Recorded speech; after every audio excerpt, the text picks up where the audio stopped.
to children and young people. This special edition centers around intergenerational dialogue with members of the Children's National Assembly so that we can amplify the voices of children and young people, so we can create a platform for them to engage directly with government officials, the cabinet ministers. As we can see, we have about 4 cabinet ministers here today, 5 rather, and 2 more are expected to arrive shortly. The decision to host this dialogue was made following a successful commemoration of the International Day of Children in Broadcasting sometime back in March 2025, held under the theme, The New Era, or the Era of New Generation. During that event, children had the opportunity to engage in a live Q&A session with senior government officials. However, only 2 ministers were present at that event, myself and the Honorable Minister for Gender, Honorable Fatou Kinte. Despite that valuable engagement with children, only 2 ministers were present, like I said, but it became evident that the children had a broader range of questions and advocacy points across multiple sectors such as education, health, environment, security, climate change, and so on and so forth. But the ministers responsible for those sectors were not at that event. It was therefore deemed necessary to organize a follow-up platform, which is what we are doing today, where a wide range of ministers could participate and respond directly to the concerns of children. The Gambia, like many nations, faces challenges in ensuring that children's voices are heard and considered in decision-making processes. While policies affecting children are developed by adults, with limited participation of children and young people, their perspectives and lived experiences are often overlooked. Intergenerational dialogue provides a platform for meaningful engagement between children and policymakers, and it fosters mutual understanding and inclusive governance. The Mansa Kunda platform, known for fostering open, transparent, and inclusive discussions between government, that is the executive, and the citizens, offers a unique opportunity to bring children into the national discourse in a meaningful and empowering way. This initiative seeks to bridge the gap between the public and the government. But for this special Mansa Kunda, the purpose is to ensure that children's rights, needs, and aspirations are integrated in our national development discourse. By facilitating direct conversations, we aim to strengthen child participation in governance and promote child-friendly policies.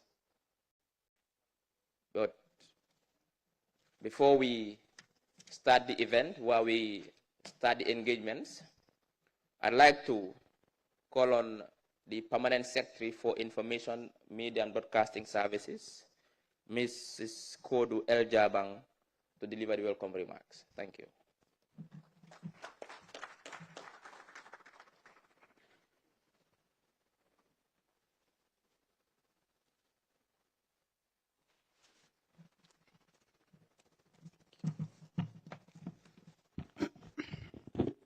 Thank you very much, Honorable Minister. Honorable Ministers, Permanent Secretaries, members of the Diplomatic Corps, UNDP Resident Coordinator, UNICEF Resident Representative, members, good morning.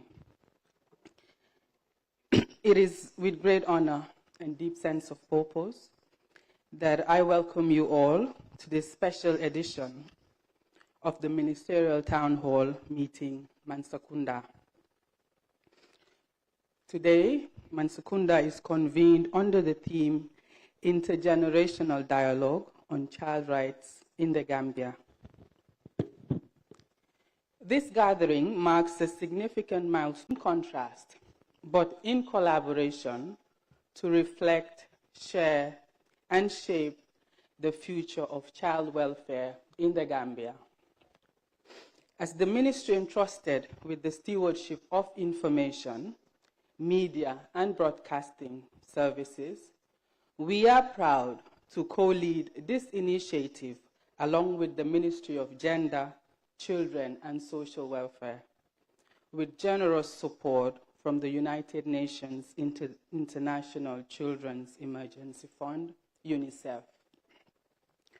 Together, we reaffirm our commitment to amplifying child voices, promoting inclusive dialogue, and ensuring that every Gambian child is protected, empowered, and heard.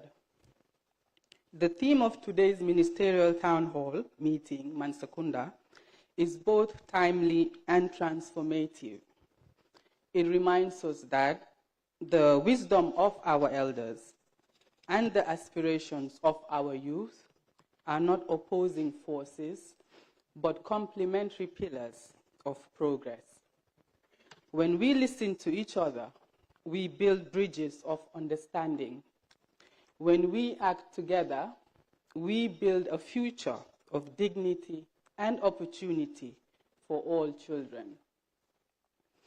Permit me to acknowledge that the credit for this Mansa Kunda initiative, conceived and consistently implemented, goes to Honorable Dr. Ismaila Cisse, Minister of Information, Media, and Broadcasting Services.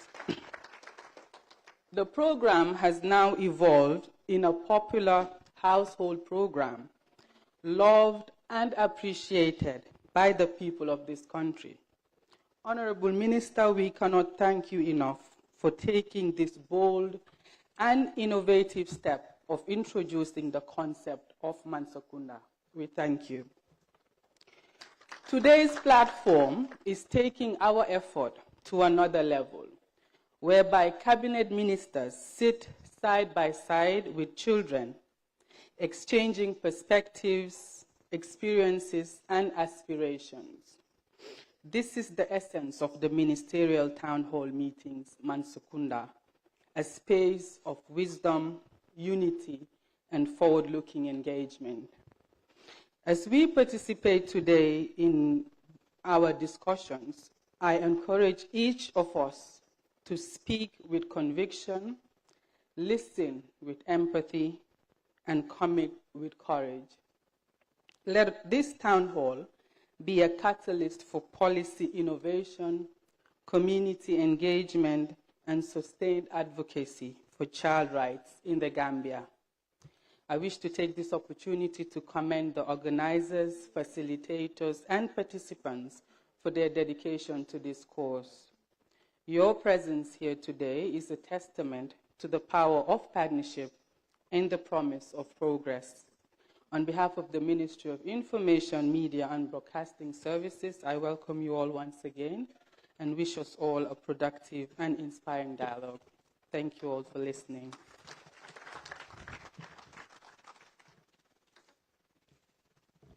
Thank you, yes, for that brilliant statement. Before we move forward, I'd like to acknowledge also the presence of senior government officials, permanent secretaries, directors, advisors who are also present here today, but in particular, to acknowledge the presence of Mr. Juf, the chairperson of the National Human Rights Commission. Mr. Juf, welcome.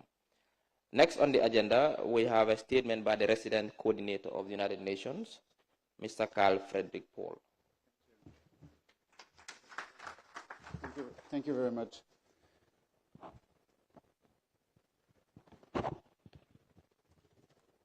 Honorable Ministers, National Assembly members, members of the Diplomatic Corps and development partners, head of UN agencies in the country, chairperson of the National Human Rights Commission, representative of civil society organizations, honorable members of the Children National Assembly, parent and guardians, the media, good morning. Let me, to start, to congratulate the new members of the Children National Assembly of the Gambia. Honorable Speaker, on behalf of the UN team in the Gambia, I wish you a successful tenure in office. Also, I commend the government of the Gambia through the Ministry of Information, Media and Broadcasting Services, as well as UNICEF, for convening this special and critical Mansa Kunda, the first of its kind in the country. This event represents an important and timely convergence of duty bearers and right holders. We have three key actors that must be recognized: government officials as duty bearers with legal obligation to respect, protect, and fulfill children's rights, parents and caregivers as primary guardian entrusted with nurturing and supporting those rights in everyday life, and the children as right holders and future leaders entitled to protection, empowerment, and participation in shaping the nation's future. Therefore, this Mansa Kunda is a living embodiment of the principle we have all committed to. By ratifying the United Nations Convention on the Rights of the Child, CRC, the Gambia has formally committed to upholding binding international obligations to respect, protect, promote, and fulfill the rights of every child in the country.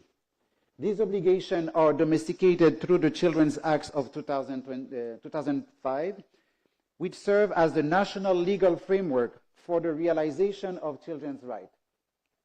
The Act is a promise made to the children of the Gambia, and it provides a legal framework for children's rights to survival, development, protection, and participation. The Gambia is also bound by regional and international human rights instruments, including the African Charter of the Rights and Welfare of the Child, the Convention of Elimination of All Forms of Discrimination Against Women, CEDAW, and the Convention on the Rights of People with Disabilities, CRPD, which collectively reinforce the state's duty to ensure special protection measures for children, particularly those in vulnerable or marginalized situations. The effective respect, protection, and fulfillment of the right of the children is not only a legal obligation, but also a cornerstone for achieving the Sustainable Development Goals, SDGs, particularly those related to children, such as the SDG number 1, no poverty, the number 3, good health and well-being, number 4, quality education, and number 16, peace, justice, and strong institutions. Advancing the right of children, especially those who are vulnerable and marginalized, directly contribute to inclusive, equitable, and sustainable development and ensure that no child is left behind. To the honorable ministers here present, and all duty bearers gathered here today, these laws are not just guiding principles. They are your mandate and blueprint for actions. We must move beyond good intention and commit to tangible and sustained effort. We must move beyond good. This collective responsibility is what ensures that every child can thrive, safe from harm, with every opportunity to reach their full potential. This means investment in quality education, access to education, healthcare, strengthening child protection system, and ensuring that no one and no child is left behind. Today's children and tomorrow's future, we must safeguard the lives of the future leader of the Gambia. We must affirm that child rights are not merely a pathway to producing future leaders, they are an end in themselves, rooted in dignity, agency, and work of every child. To the incredible children in this room, you are not just the subject of today's discussion, you are the leaders of change. In this room, you are joined by leaders from important areas, the government ministers, development partners from important sectors that directly influence your well-being and your future. This is your moment to share your life experiences, to ask the difficult question, and hold all of us, your duty bearers, accountable. Do not be shy and do not be afraid. Your voices are important and they are essential for the moral force. You have the right and the ability to define the future you wish to have, you wish to inherit, and your insights are needed to make our policies and programs more responsive, inclusive, and effective for all of you. I want to assure you that the entire United Nations country team, including UNICEF, stands firmly beside you and with you.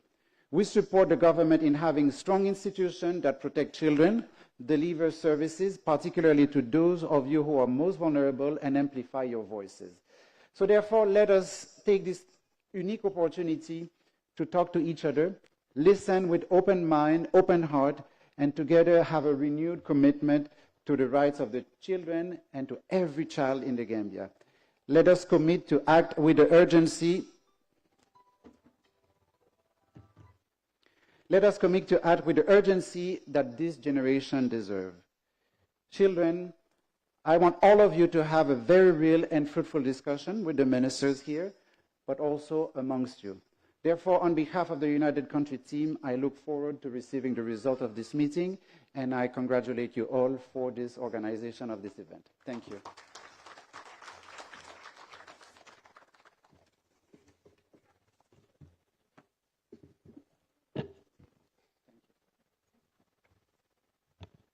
Thank you very much, Mr. Carl Frederick Paul.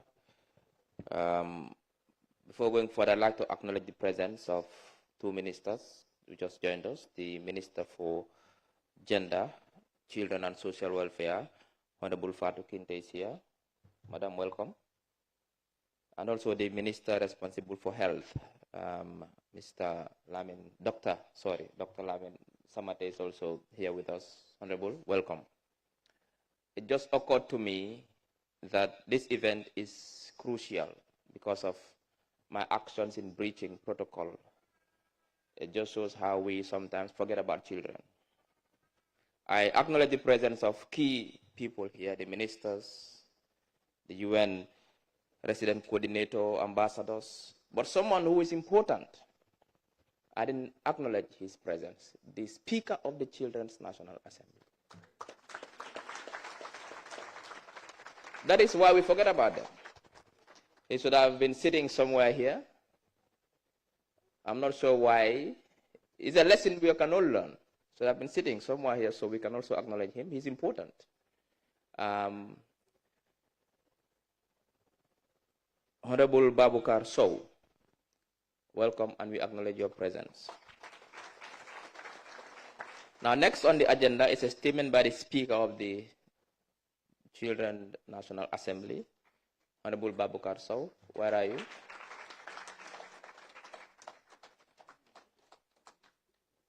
The organizers, that's a breach of protocol, huh? Should have been sitting somewhere here.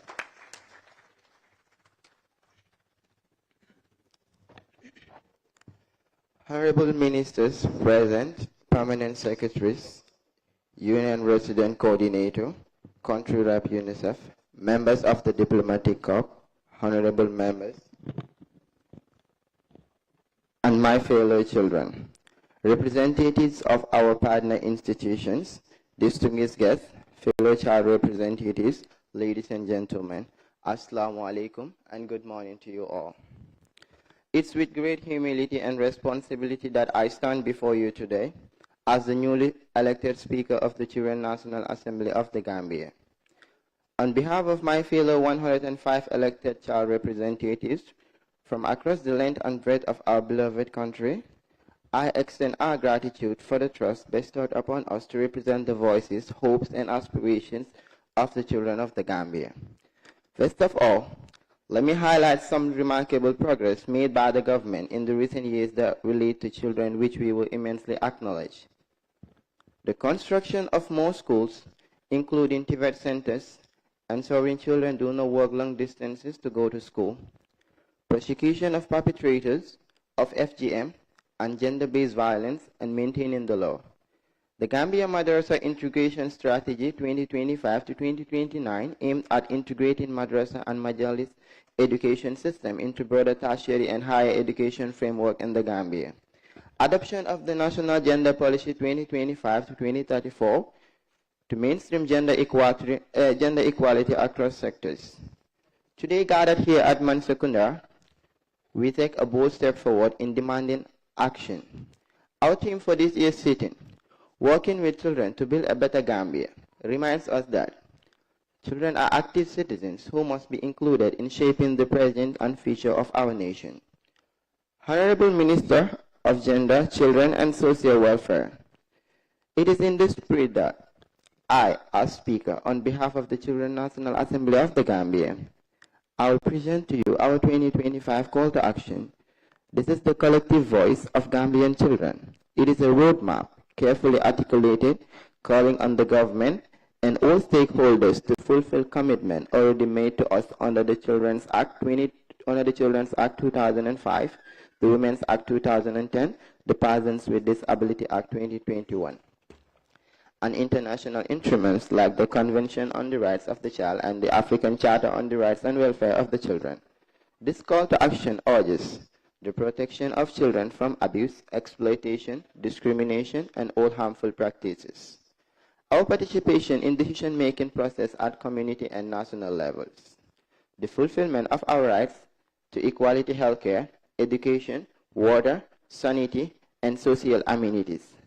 Special attention to birth registration, vocational skills, and opportunities for sports and recreation.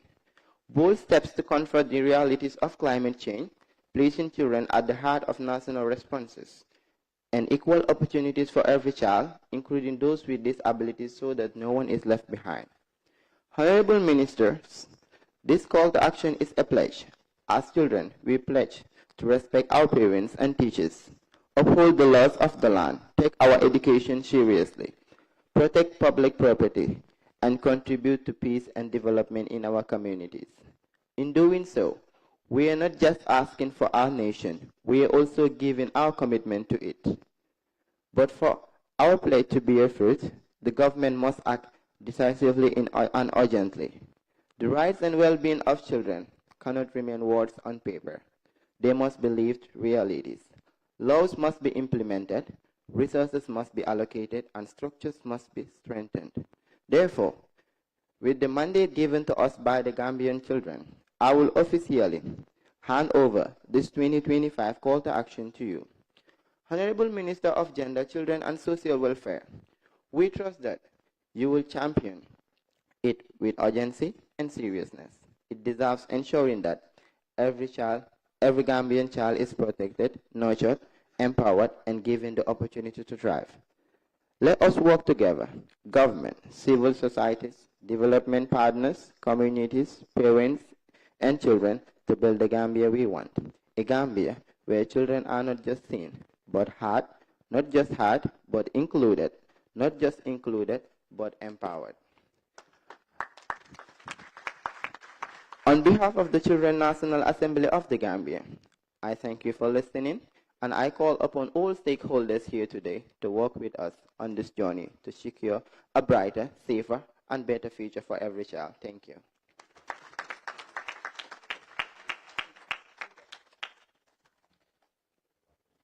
Thank you very much, Honorable Speaker. Your statement is a testament to why the children did not make a mistake. In, are you elected or nominated? In electing you as the Speaker of the National Assembly. It pleases my heart to know that people like you will be running affairs of the state in the next couple of years. So I'm confident that Gambia is in safe hands. Thank you for your brilliant speech. Next on the agenda is the keynote address to be delivered by the Honorable Minister of Gender, Children and Social Welfare, Honorable Fatu Kinte.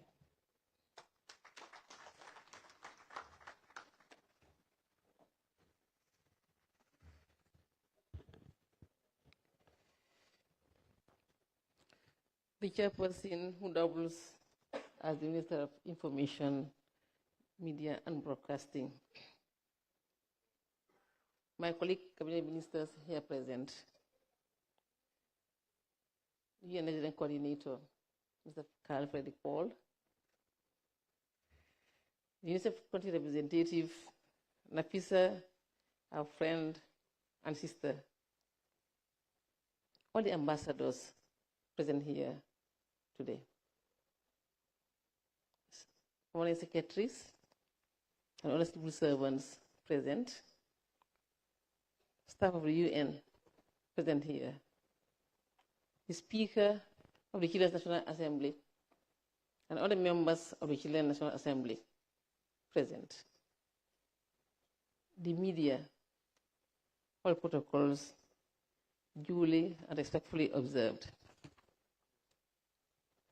It is with great pleasure that I deliver this keynote address at this very important intergenerational dialogue, Aka Mansa Kunda.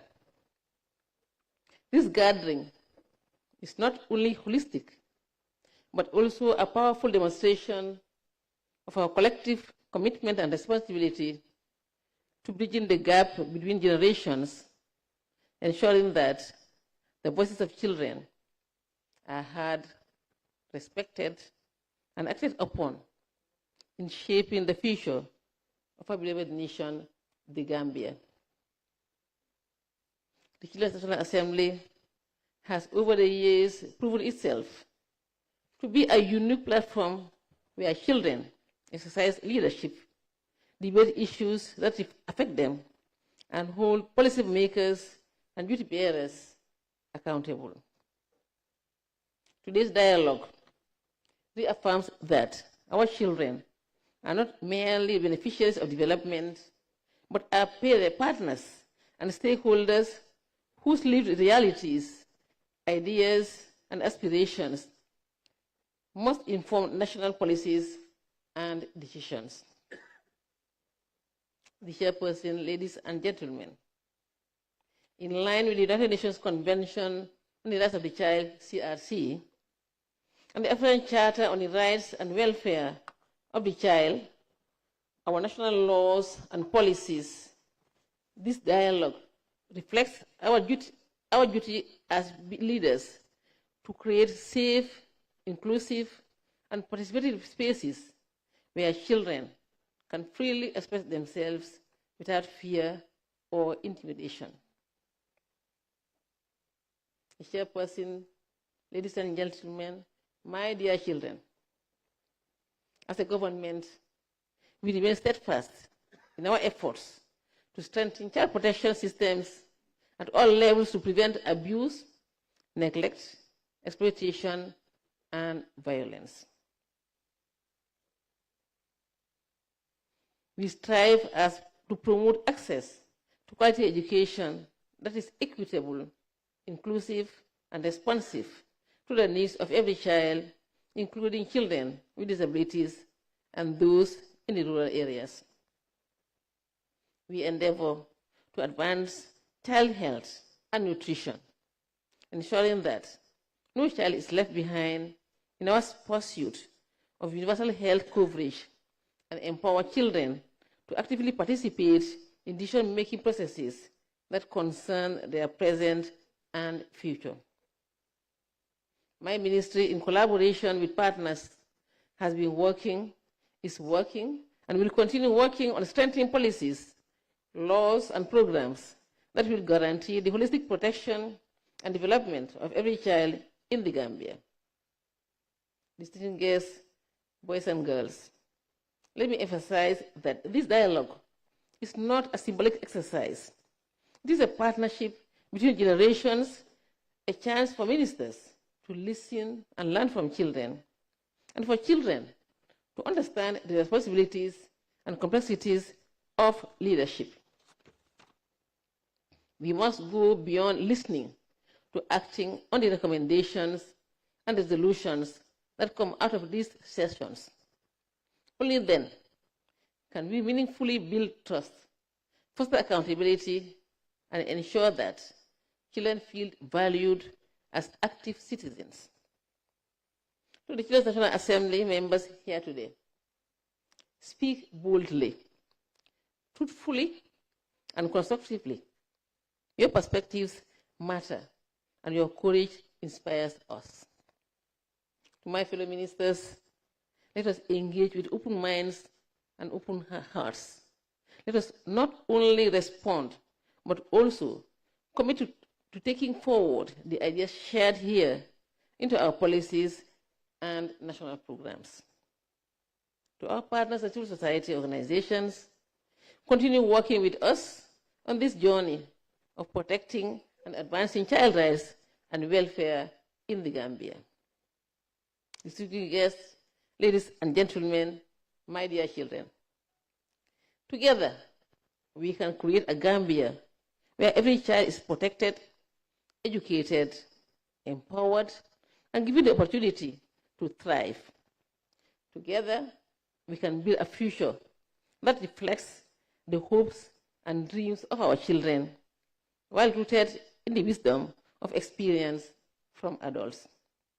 Let us dialogue serve as a catalyst for action. Let this dialogue serve as a catalyst for action, ensuring that the voices we hear today translate into policies that shape a brighter future tomorrow. And thank you all for your kind attention.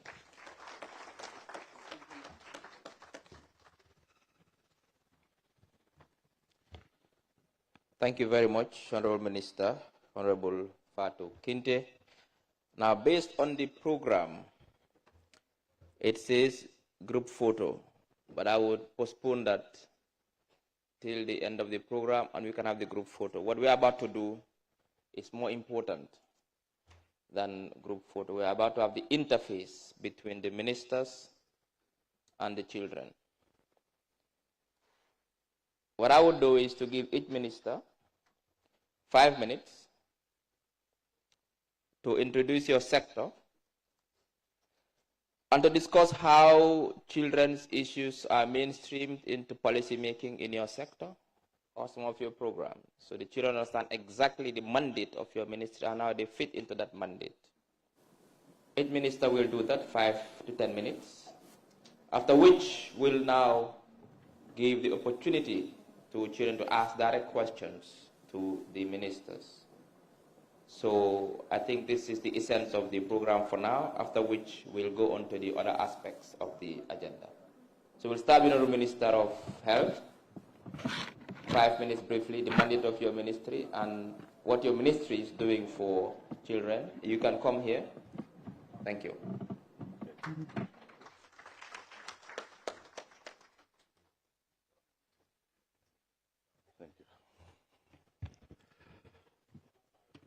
Thank you very much, Chairman of the occasion, the Honorable Minister for Information, colleague ministers here present, the Speaker of the Children's National Assembly, the UNICEF country representatives, the colleague, our ambassadors here present, all the children who are here today with us, the government officials, the distinguished ladies and gentlemen of the media. We thank you sincerely for coming up with this initiative so that the government at our own level, representing the people of this country, have an interface with the children of this country, the future leaders of this country. At this juncture, I salute the head of the Human Rights Commission, I can see him here, and all the other distinguished personalities adjacent to him. As I start saying, it's a matter of time before you take over. You become like us. We started like you. A few years ago, we were seated in gatherings similar to this, listening to the adults. We didn't know one day we'll be addressing gatherings like this. And here we are today. So believe me, it's a matter of time before you take over the reins of affairs of the nation. But how do you take over? You need to be prepared to take over. I'm very happy with what the Speaker of the Children's National Assembly mentioned here. We say we are in good hands. The concern of every adult, every parent, is to see what comes after him when he gets old. At a certain point, when parents achieve something, they typically don't bother about themselves. But what follows that? Who takes care of them when they are old? By seeing you, I must say, we are very, very optimistic, and thank you for giving us that level of confidence that, thank you,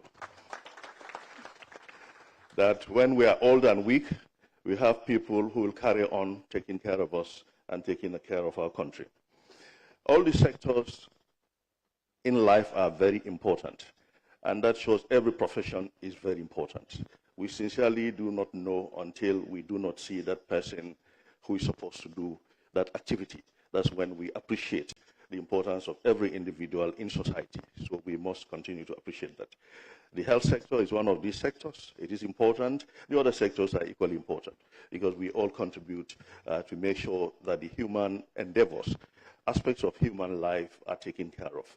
That notwithstanding, we sincerely know that there cannot be any meaningful development if the people of the country are not healthy. Children certainly cannot go to school if they are not healthy. If they go to school, they might not concentrate. They might have a lot of challenges in learning difficulties we've seen in children.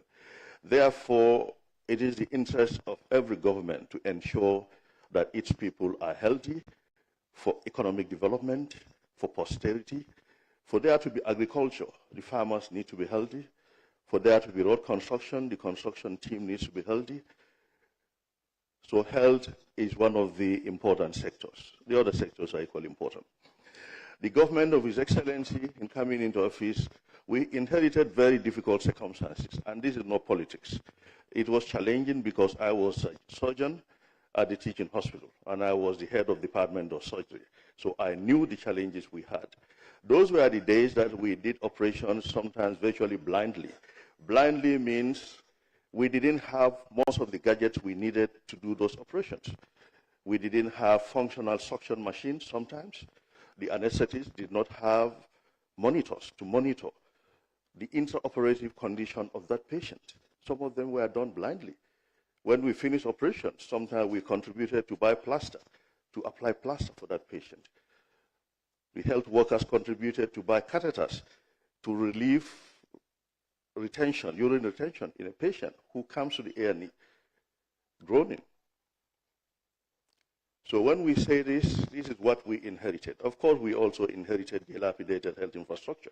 We all recognize how Edward Francis Moore Teaching Hospital looked like before. And I think we all seen how it's looking like today.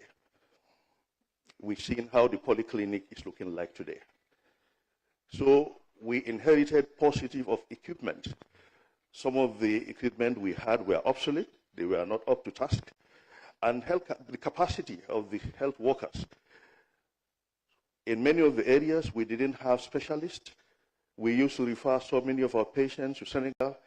I remember referring a lot of patients to have endoscopy done in Senegal for them to bring the result for me to determine if that patient had a peptic ulcer disease or had a gastric cancer, that's stomach cancer. We couldn't determine here.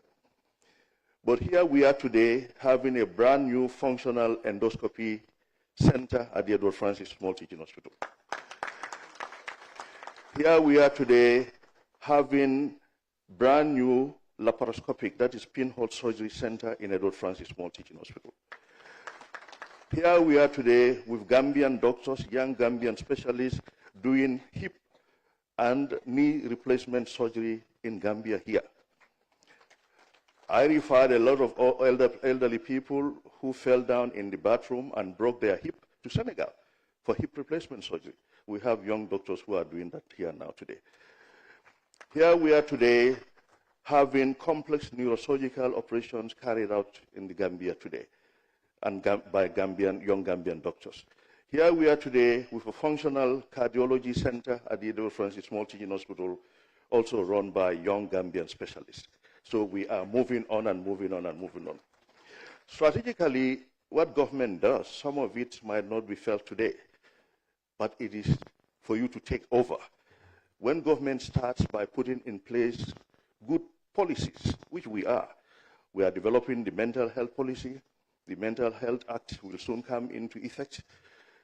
Of course, the Children's Act, you've spoken about it. We are sanitizing the health sector, ensuring that people who practice in the health sector, who run hospitals, private clinics, who run private labs, who run private pharmacies, they abide by the laws. All those legal frameworks are to ensure that we have a society that is decent, that follows the rule of the law. So the government of His Excellency, under his direct instruction, he supervises all the sectors, but he's very particular about the health sector. Many of the things I am saying here today, if His Excellency were to stand here, he will say exactly as I am, because he is very particular and he's very well briefed.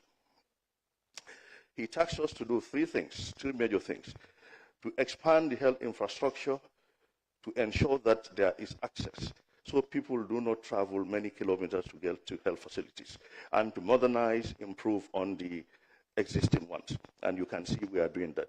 We are renovating Edward Francis Small Teaching Hospital, modernizing it, making it fit for purpose. Equally speaking, the polyclinic. We are renovating many other health facilities in provinces. A whole lot of them, about 13, are currently being renovated and expanded and modernized. We've built 10, or in fact, we've built already 11 health posts. 6 are under completion now. In fact, they are completed, are waiting to be handed over. We built, and His Excellency inaugurated, 5 brand new health centers in the provinces. We are building a big health facility in Jau, Upper Salom, because Upper Salom, or CRR North, typically, has been one of the parts of this country with the worst health indicators, especially for children, stunting, malnutrition, and so on and so forth. So government is focusing on dealing with that. So that is focused specifically to children and their mothers and the women. Now, of course, you are all aware we are building the new Food and Drug Laboratory at Bruceby. That big building is for the Ministry of Health.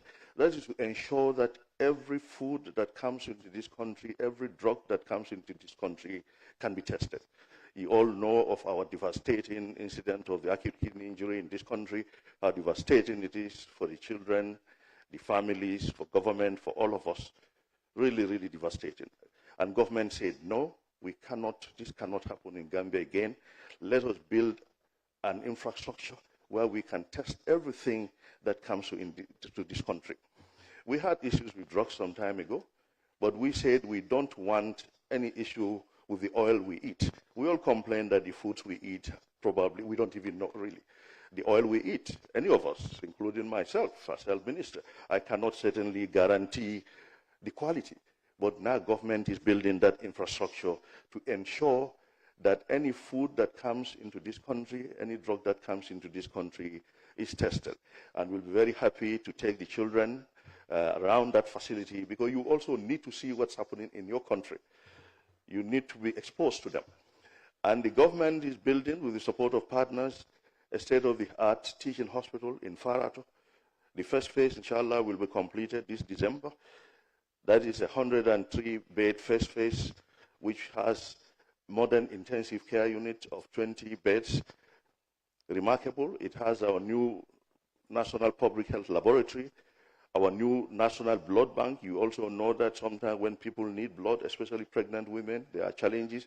We are having a new National Blood Bank. It also has a training center for the ministry.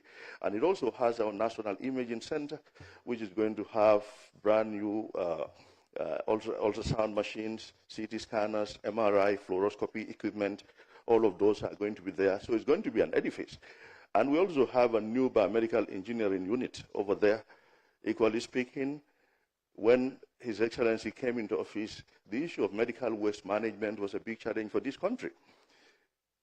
Tissue, body parts that are removed from people, if we did an amputation of a diabetic foot, that foot and other waste were thrown at the Bamjul dump site.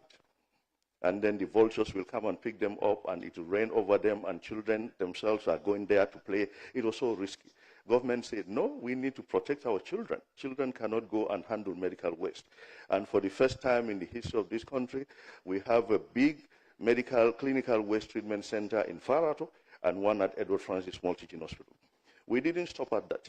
All the 7 health regions of this country have big incinerators to deal with the syringes and needles that come out of the hospitals. These are huge containerized incinerators.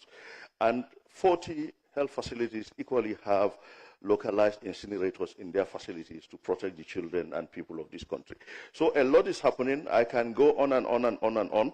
But what we think, what's very important is that all this infrastructural development, by the way, the postgraduate medical training facility. We cannot go on without talking about that. Now, Gambian doctors, young Gambian doctors who have completed medical school, are specializing now in Edward Francis Multi-Gen Hospital. We have over 110 young Gambian doctors who are becoming surgeons, obstetricians, gynecologists, pediatricians, family physicians, and so on and so forth. What we did, we got support from the World Bank, and we brought in professors and senior consultants from West Africa, Ghana, Nigeria mainly. They are here providing specialized services, equally speaking, training our young doctors and medical students to become specialists. All this capacity building, apart from the direct impact to the health and well-being of the people of this country, it also creates room for children like yourselves to grow up and become specialists like ourselves. Thank you very much. Thank you. Thank you very much, Honorable Minister. I had said 5 minutes, but because of my weakness for the health sector, I couldn't interrupt you. Yesterday, we had the usual Mansa Kunda. We had the Ministry of Basic Education. And I borrowed from George Orwell, saying that all ministries are important, but some ministries are more important than others. But now I'm in a dilemma. I don't know whether health or education, which is more important, because like you said, health is critical. A sickness of one parent can derail and destroy the life of a child, because parents provide and give protection to children. A sickness in a family of 1 or 2 parents might interrupt the schooling of a child. That is why the investments that are done in the sector by the current government under the leadership of His Excellency Adam Barrow are very, very important, and we thank you for your continued support. Now, we go to youths and sports, Honorable Bakari Waibaji, and remember, I don't have a weakness for your sector, so 5 minutes is 5 minutes.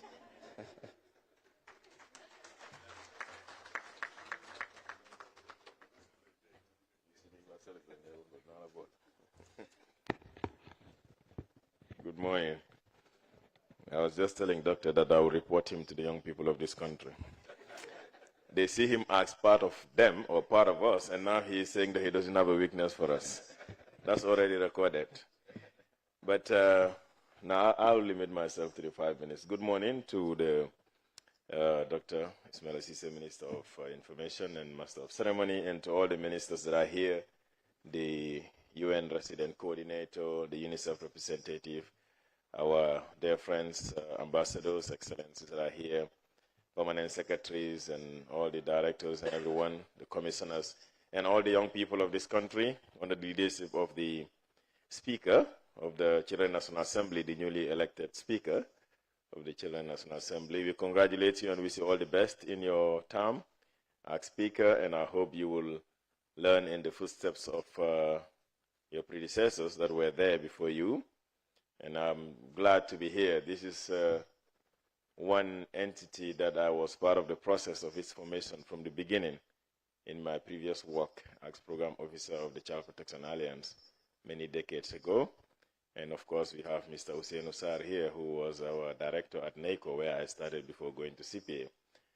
And for the records, I'm sure some of you follow Dr. Satang Nabane on Facebook. He's been around doing lectures. He was actually the first Speaker of the Children National Assembly. I don't know what time this was, but many decades ago, just for your information. All right. On the side of the Youth and Sports Ministry, like others said, we are the ministry of government responsible for the coordination of programs and policies in relation to youth and sports development in the Gambia. And we are one ministry, just like several others, that have 2 portfolios. We have the portfolio of the youth, and then we have the sport portfolio. So in the youth portfolio, we are responsible for coordinating anything that has to do with young people, working with other agencies, including the UN, in rolling out programs that support and empower the young people of this country, be it in agriculture, or in skills acquisition, or in education, or what have you.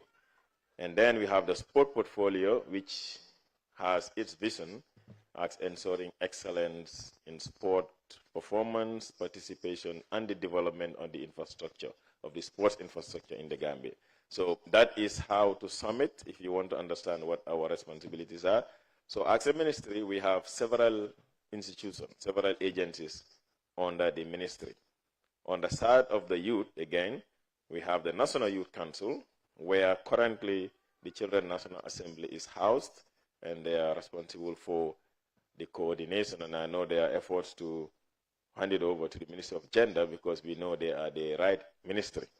When Youth Council was taking part in the process of the Children National Assembly, we didn't have then a Ministry of Gender, Children and Social Welfare. So Youth Council is there, and then we have the National Youth Service Scheme. And some of you must have seen most of the work that Youth Council is doing, both in the Greater Banjul area, but also in the rural areas. Their role relates mostly to issues of advocacy and training of young people, empowering young people, and ensuring that they stand as a voice for the young people, but as well as advising government on issues concerning youth. And of course, they are engaged all the time when issues come up where youth matters are of concern.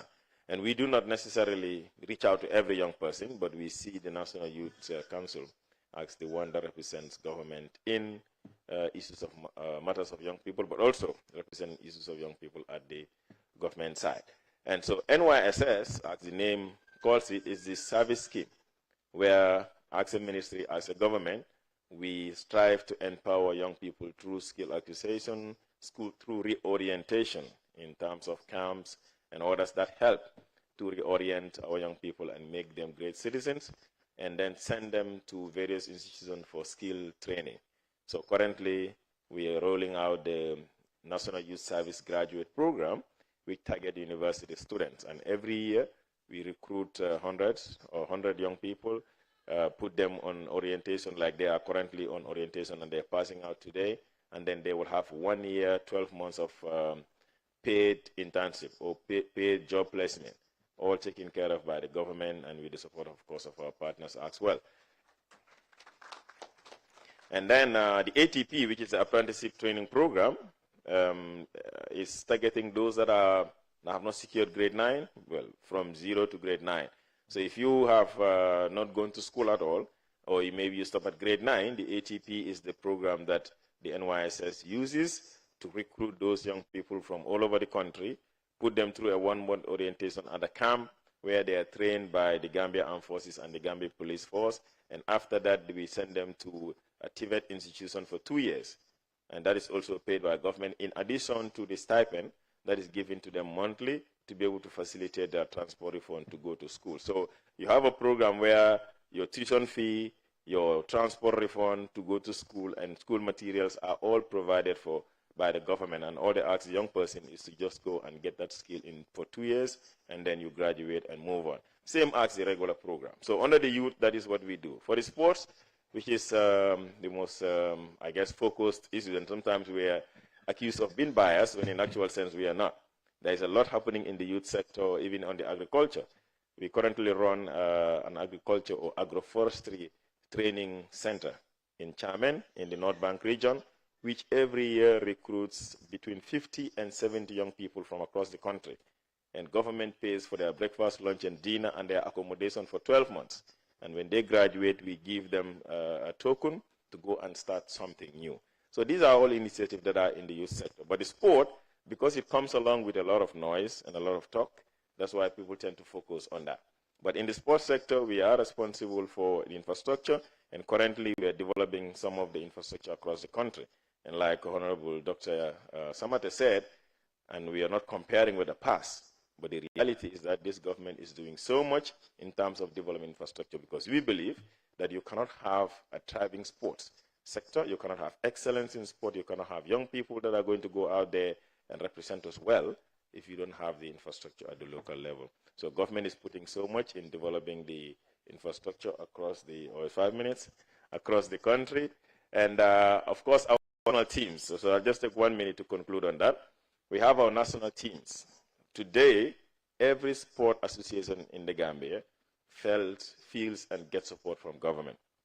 Be it currently our national deaf team is in Nigeria performing very well, and they're playing the final today with Nigeria in the West African deaf sports.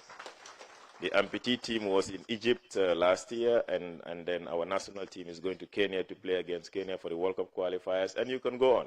You followed the athletics, the school games that happened recently in Nigeria, where Gambia was the champion in the 3-on-3 basketball, we were the champion in beach volleyball, and we were the champion in the 100 meters race. So a lot is happening, but I'll just want to stop here because I did promise, Doctor, that I will stick to the 5 minutes.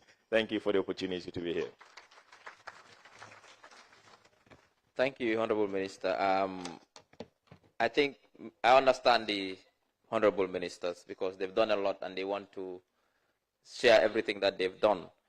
But believe me, we have some very smart young people here. They'll ask you those questions. So don't worry. Those questions will come. So what I don't want is for you to preempt their questions. So they have a lot of questions to ask you. You'll have the time to really discuss everything you've done in your sectors. Honorable Minister of Environment, Climate Change and Natural Resources.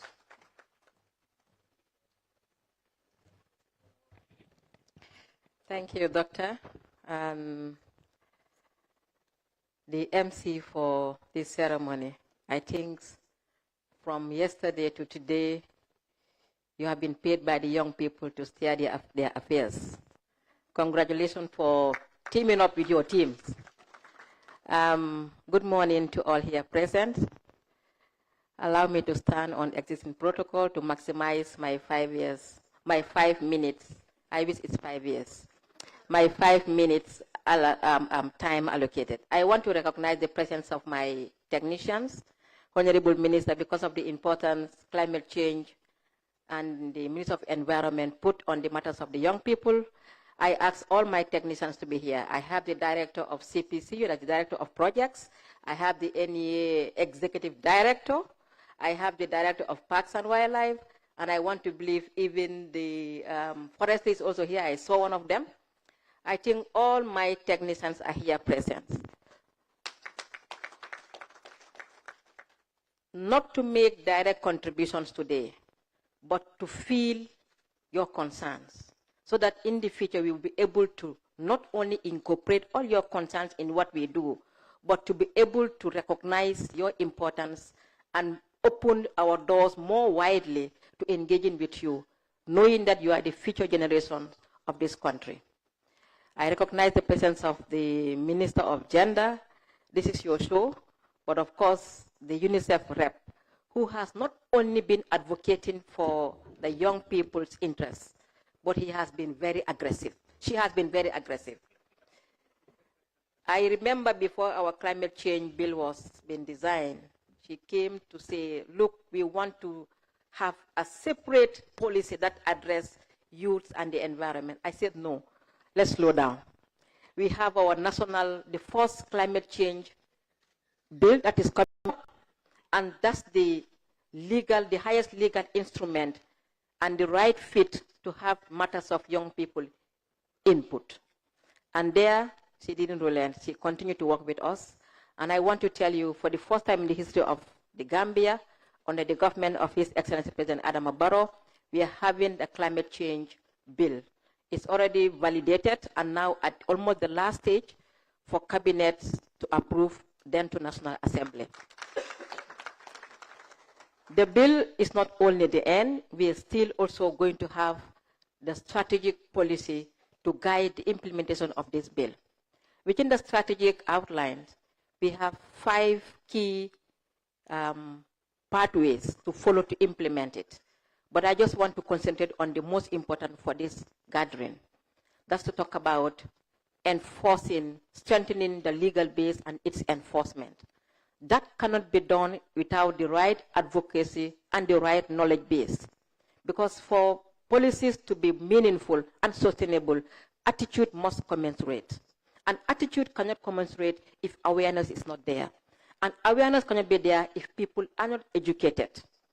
And that is where I want to commend the work of the National Environment Agency for leading this race and engaging the Minister of Basic and Secondary Education to have what we call Catch Them Young initiative. We are now preparing a policy pathway so that at least we will have issues of the environment incorporated in our curriculum. Then if children learn what is their interest, what they are responsible, what's their role, what best practice when it comes to environment management and healthy environment, they will go a long way in changing their attitude, but of course in inducing change at the household level. Children are the best agent for change. So if we catch them at that early age, we are assured of a healthy environment that is sustainable and all-inclusive. That's what the environment is doing. But allow me to pause here to tell you so that the young people can know what would they now be obliged to deal with when it comes to the environment. Under the Ministry of Environment, Climate Change and Natural Resources is too big, but petroleum is not under me even though it's natural resources. I see even National Assembly members confusing when it comes to some of the aspects that is under natural resources, but not within the portfolio of the Ministry of Environment, like geology issues and even when it comes to mining. We have under the ministry National Environment Agency that is more of a regulatory body. They regulate matters of environment and they do the ESIA, that's the Environment and Social Impact Assessment. They also do assessment and monitoring of how we implement their National Environment Management Act and listen with agencies that are or institutions that are very close in implementing environment interests, like the council, who are responsible for waste collection, waste disposals, and of course to some extent managing its process. The National Environment Management regulates matters of this. And then we have the Department of Parks and Wildlife.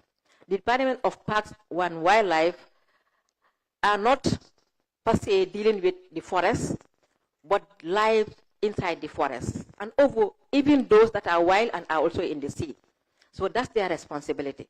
You can engage them on that part. And we also have the Forestry Department. That one is summit, or the name itself is conclusive. The Forestry Department deals with the trees wherever they are. This is why some people do miss their steps. When they want to handle the trees in their houses, they think they have overall rights to do whatever they want. No. Even at that case, you have to get permission to bring down every tree. Every tree in this country, no matter who grows it and where it grows, is under the Department of Forestry's responsibility to manage them. Because these are our natural resources. They must be controlled and managed by a set so that at least we will have a harmonized environment to plan, manage, and support the development of the environment and matters around us. I want to also inform you that going back to the climate change bill that will soon be ready, we have the policy, the strategic policy. And I was talking about the 5 pathways to help us implement this policy. Within this, we have the strong passion and policy directive to also make sure that the environment is resilient, but not only resilient, but it is healthy for our livelihood, but it is also at least incorporated in social protection aspect. Social protection, once you talk about that, you're talking about the children and also the society. Because if the society and our children are not incorporated in what we do, we miss our steps. But finally, we also have the just transition. The just transition is talking about how do we transit from the current doings and to the next realities, or what is acceptable for the next. That's from business as usual to business usual. And the just transition affects the youth interests because this is about employment. For now, we have people that are working on, that want to be electricians, per se. We know that in the in the energy sector, we need to make sure that we align this with clean energy. Therefore, you have to go and look about gaining knowledge in terms of solar installations and solar management. That's the pathway. So if you are on the other side, that was into fossil fuel and other things, you might get out of the job cycle. So therefore, there is interest and also there is policy directive to make sure that we are able to harmonize, but also we are able to include an inclusive, a sustainable mechanism for the transition from one stage to another for a sustainable pathway. Thank you. I know you don't have much passion for the environment. I hope you don't, because it affects you. On that note, I thank the young people for taking this initiative, but of course, UNICEF. This is the only way we can succeed as a nation. Young people have to understand that we, as the elders today, have a duty, and you have a right. But we also have a right for you to listen and also engage with us constructively, with discipline, with decorum. We can only gain what we want as a nation if we dialogue constructively. There is no amount of fight that will give you the results. There is no amount of demonstration that will give you results. We have to talk. Even if you demonstrate, you fight and cause violence, you will end up dialoguing. Why don't you start with that and get peace? Thank you. I think just a quick reminder to the honorable ministers that this is not your program. You are not here to talk. You are here to listen to children. Let them ask questions. So now, because of that, I'm going to reduce the time from 5 to 3 minutes. And I'm serious about it. So I have 4 ministers. By the way, we have the minister responsible for digital economy. Honorable Lamin Jabi is also here. Welcome, Honorable Minister. So now, I mean, time is on our side, and the children are eager to ask questions. So I'll give you only 3 minutes, please, just briefly. Then the other issues will come once the children ask the question. So, Honorable Minister for Gender, please, quickly. And 3 minutes, please. Even though you are my in-law, but 3 minutes. Thank you very much. Before I talk about my own, I just want to compliment what Dr. Samote said earlier. We have indeed come a long way in the Gambia. Now, in our health facilities, we are doing quite a lot. Some of you may remember, about 2 years ago, and to be more precise, November 2023, I had an accident. I was going to the field, and my vehicle was assaulted 3 times, and I sustained a double fracture on this arm. And within 2 days, within 24 hours, I was evacuated to Ndemban, and within 2 days, a team of Gambian doctors, led by Dr. Ka, did the operation on this arm. And all they did, they just anesthetized the arm. I was wide awake, and they were explaining to me what was the entire procedure. There was an incision on my shoulder. They inserted a metal. I don't know the name because I'm not a medical person. They inserted a metal in the bone. Inside this side, they inserted 2 screws, and then that was it. Within 2 days, I started doing my physiotherapy. Here I am now. I can do this arm to do anything. There is a metal inserted in the bone, and 2 fractures have now healed. Done here in the Gambia. My friends and former classmates sent me emails and messages. Fly out of the country to do the surgery. Do this. Go to Senegal. Go to England. I said no. It can be done here in the Gambia. Some of them thought I was crazy, but now they all admire what we can also do in the Gambia. So a lot is being done in the medical sector. First of all, I want to start by saying that I think the children of the Gambia are now very lucky to have a whole directorate and a ministry for children. In 2019, January, the Ministry of Gender, Children and Social Welfare was established.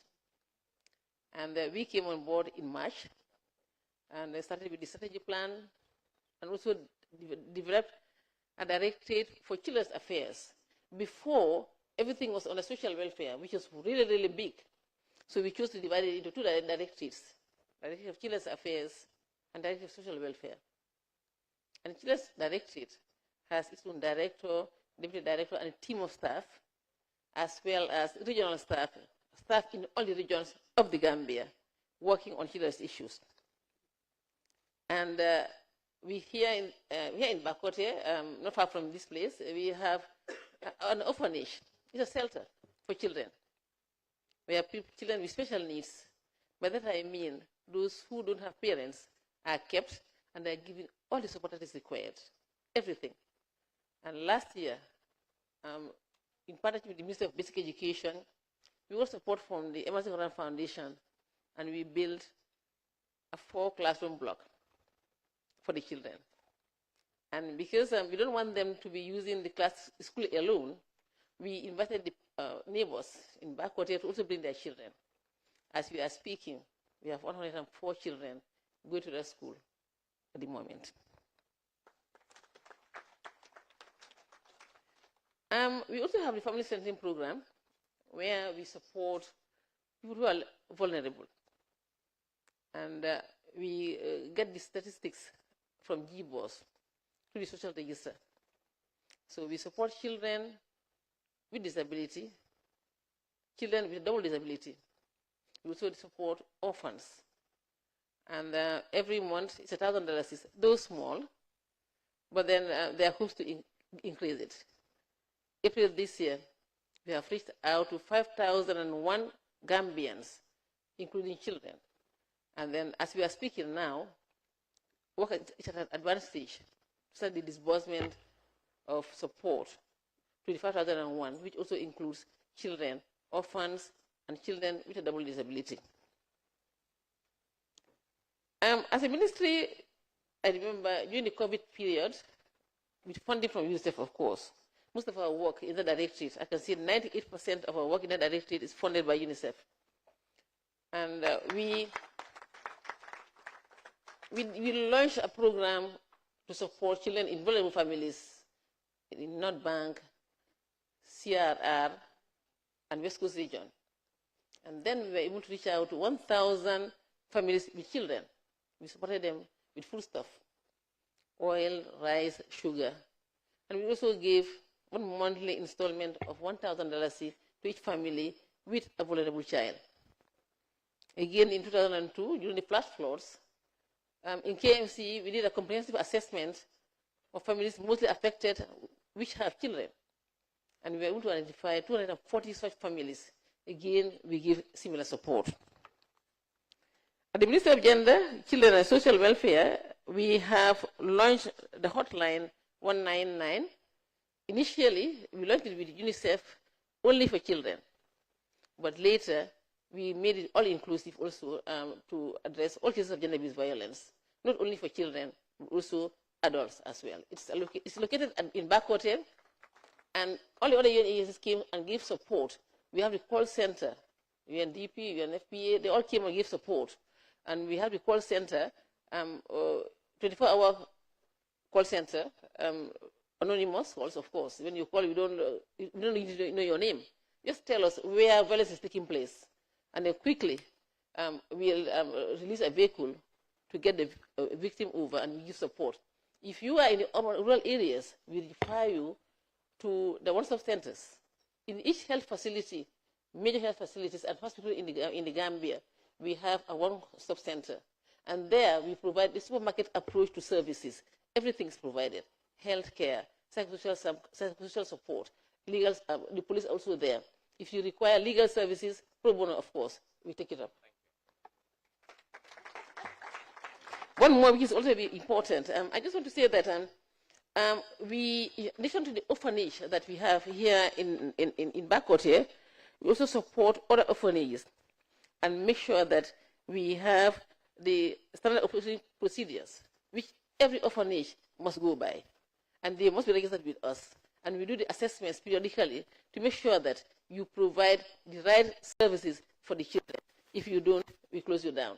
It's a pity, time is up, but during time of question and answers, I can give more response. But again, one more very important thing government has done, the government of President Adam Barrow, starting from next year, we have a children's fund in our budget.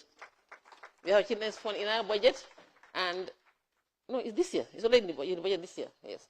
This year, and we'll be supporting children in need.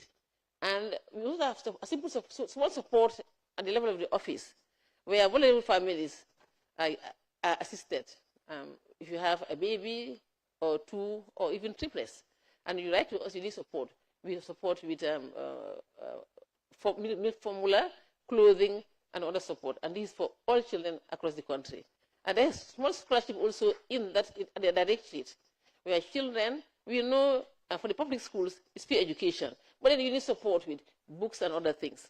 So when you write to us, then we provide all that support. And it's for all the children in the Gambia. So the other information will be for the questions and answer session. Thank you so much.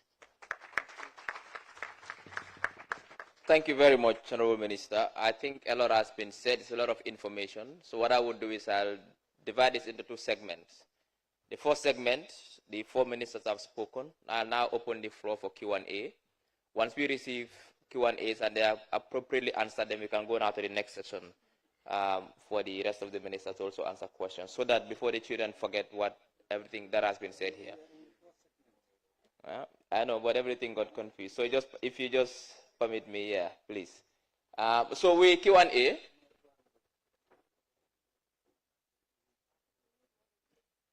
Apologies. Yes, I saw it now. What's all right? Who's having the mics? Over there, please.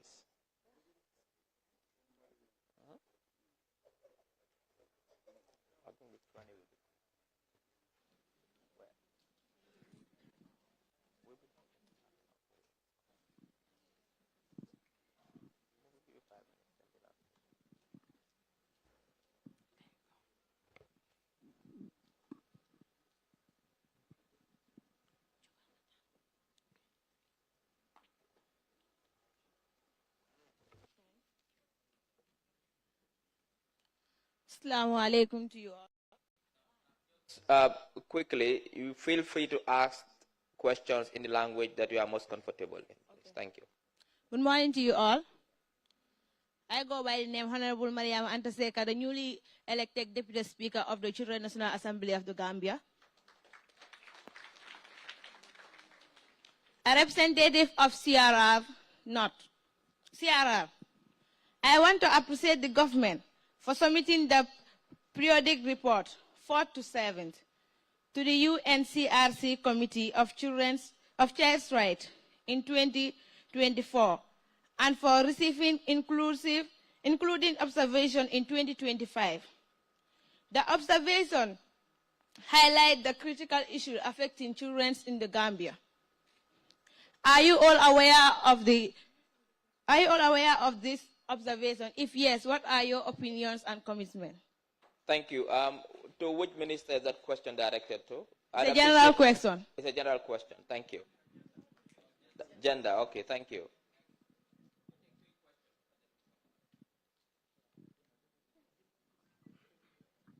No. Next question, please. Yeah. Okay. Good morning, everyone. My name is Honorable Fatmata, a member of the Children's National Assembly from the West Coast region.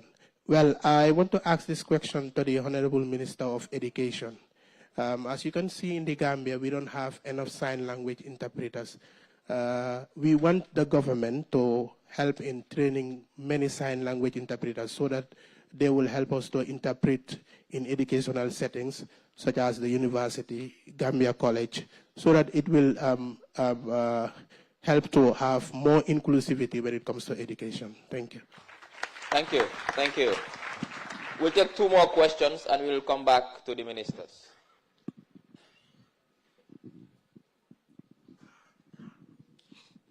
Good morning, everyone. My name is Honorable Ahmed Ba from West Coast Region. I would like to thank the Ministry of Gender, Children and Social Welfare for how they have put in strong policies that are protecting us as children of the country. My question is, how are child rights violations reported and addressed by your ministry? Thank you.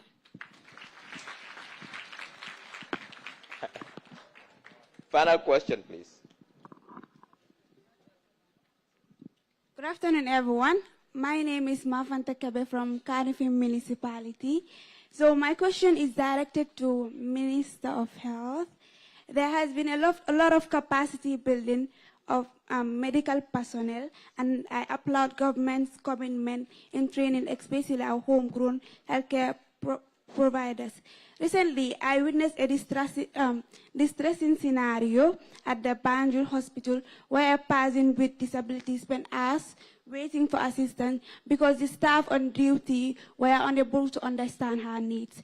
What is the government intending to do to make hospitals more disability friendly as guaranteed under Article 25 of the CRPD and Section 21 of the Gambian Children's Act 2005, ensuring that people with disabilities receive timely and effective care? Thank you.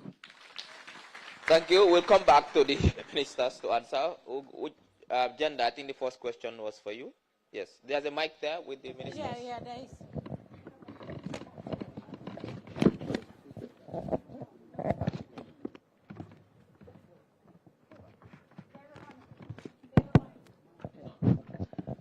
Thank you very much. The Deputy Speaker of the Chinese National Assembly, Honorable Seka from CRR North.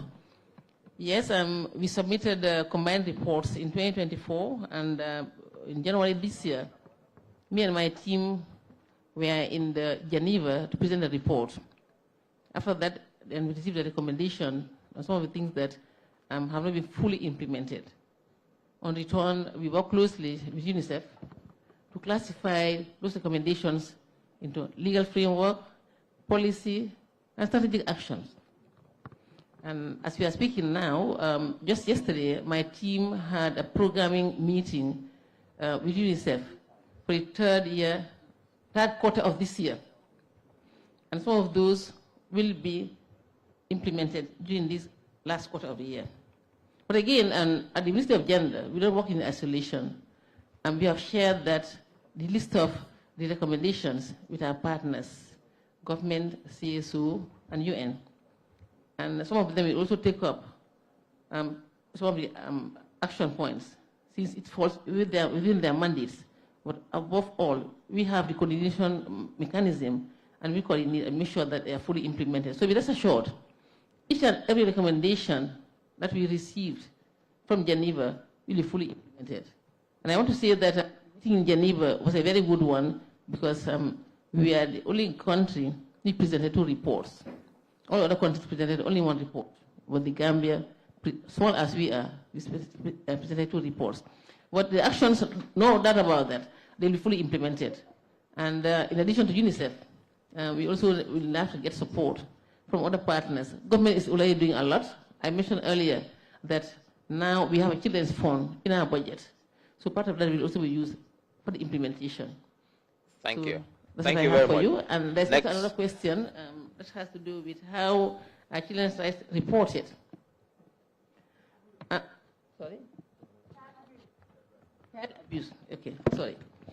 I had mentioned earlier that we have established a hotline 199. It's a toll-free call number. Anybody can call and report a case of a child being abused, even though we've now extended it to a case of gender-based violence. 199 is the number. Call the number.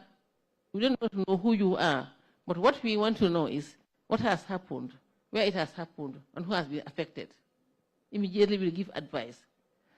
We have a toll-free, we have a GMI center at the Back Hotel. And every health facility in the Gambia, major ones I mean, has a one-stop center which has been established by us and our partners. So if you call 199 and you tell us where it has happened, we'll refer you accordingly. If you are in the urban area, we'll ask you to, we want to know where you are. We'll ask you to seek refuge somewhere, and we'll send a vehicle for emergency response to collect you and bring you over to our shelter. If you are in rural areas, we'll ask you to go to a particular health facility where we have the one-stop centers, and you'll be taken care of. So be rest assured, wherever you are, all you want to know is the report. Call 199, and I'm emphasizing, call 199, report the case, where it has happened, and who has been affected. Action will be taken immediately. Thank you so much. Thank you very much. I think the next question is for the Honorable Minister of Basic Education, about what your ministry is doing to employ or train more sign language to help with sign language interpretation. I think that was the question. Yes, Honorable.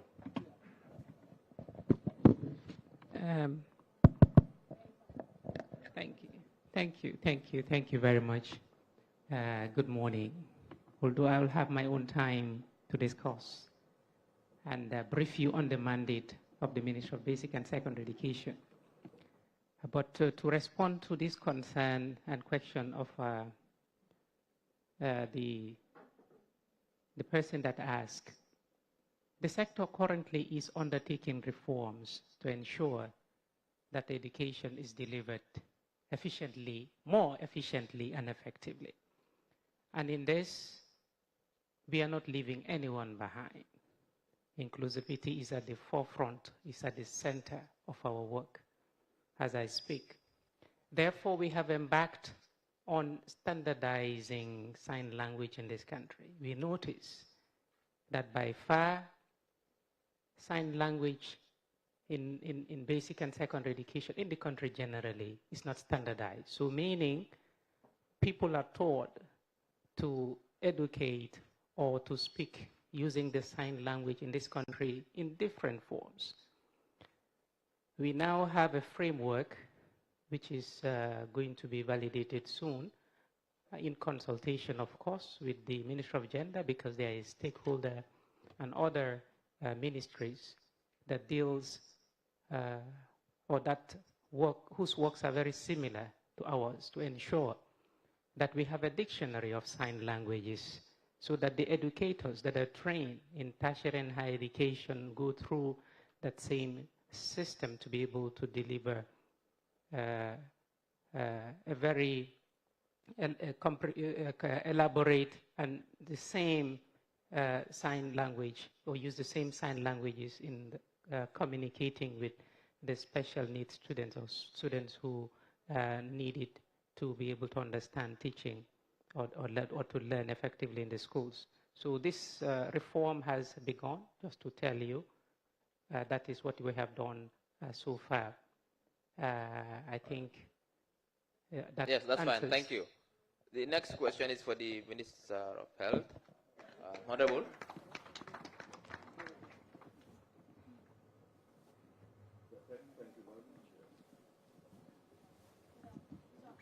Thank you very much. The question came from Honorable Mafanta Kebe. Thank you very much. We really apologize for the experience of that individual at the hospital. Very unfortunate indeed. But I think it's a broader picture we need to look at. The lack of capacity in the communication. And I'm happy that my colleagues have just addressed that. So what we need to look at, I think we need to work on it collectively. The Ministry of Basic and Secondary Education, the Ministry of Gender and Social Welfare, responsible for the differently able individuals, and certainly so that we build capacity of our essential service providers in this country, especially the health workers, so that they're able to communicate with people. But I think by and large, the Ministry of Gender and Social Welfare is spearheading a process whereby government institutions and institutions nationally are sensitive to the plight of the differently abled with regards to even infrastructure development. Because quite a lot of people want to get to some offices, they cannot even get there because the facilities are really not there. So government is cognizant of that fact. The health facilities, the new ones we are building, are all sensitive to, those facilities. Even the toilets now, there are special provisions for toilets for wheelchair-bound people. The ramps are there in every health facility now. Some of them where we have the resources, like the Edward Francis Small Teaching Hospital, we are putting in lifts now. We are putting in lifts so that people can be taken. But I think, so government is taking in a lot of steps to ensure that. So we will also train health workers, who will be based, and they'll be able to communicate generally with the differently abled.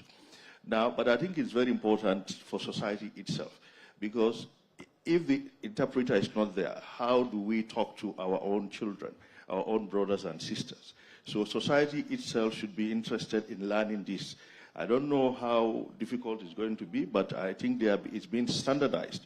With that standardization, but we should be able to say some basic things, communicate through some basic ways with the people who are part of us. And I think at this juncture, I just want to make an appeal for us to support the differently abled in our country. They are part and parcel of us. They are children, our brothers and sisters. But some are born with inherited conditions, but no one is beyond disability. People acquire disability. As health workers, we have seen people who are born everything the way they wanted. But somewhere along the way, they develop acquired conditions. Yes. So we are all not beyond it. And apart from that, there are our people we need to support them. Thank you. We'll take another 4 from the back. We now go to the back. Who has the mic at the back? Yes. Good morning, everyone. My name is Honorable Awajalo, and I'm from Banjul. Okay, so my concern goes to the Ministry of Health. Honorable Minister, I would first of all like to acknowledge your ministry's effort in making health care accessible for all citizens, but especially with the introduction of the health insurance cards to many citizens in this country. But many people also are complaining that the card is not being functional. So I would like you to please shed some light on why this is happening and what your ministry is doing to resolve it. Next question, please.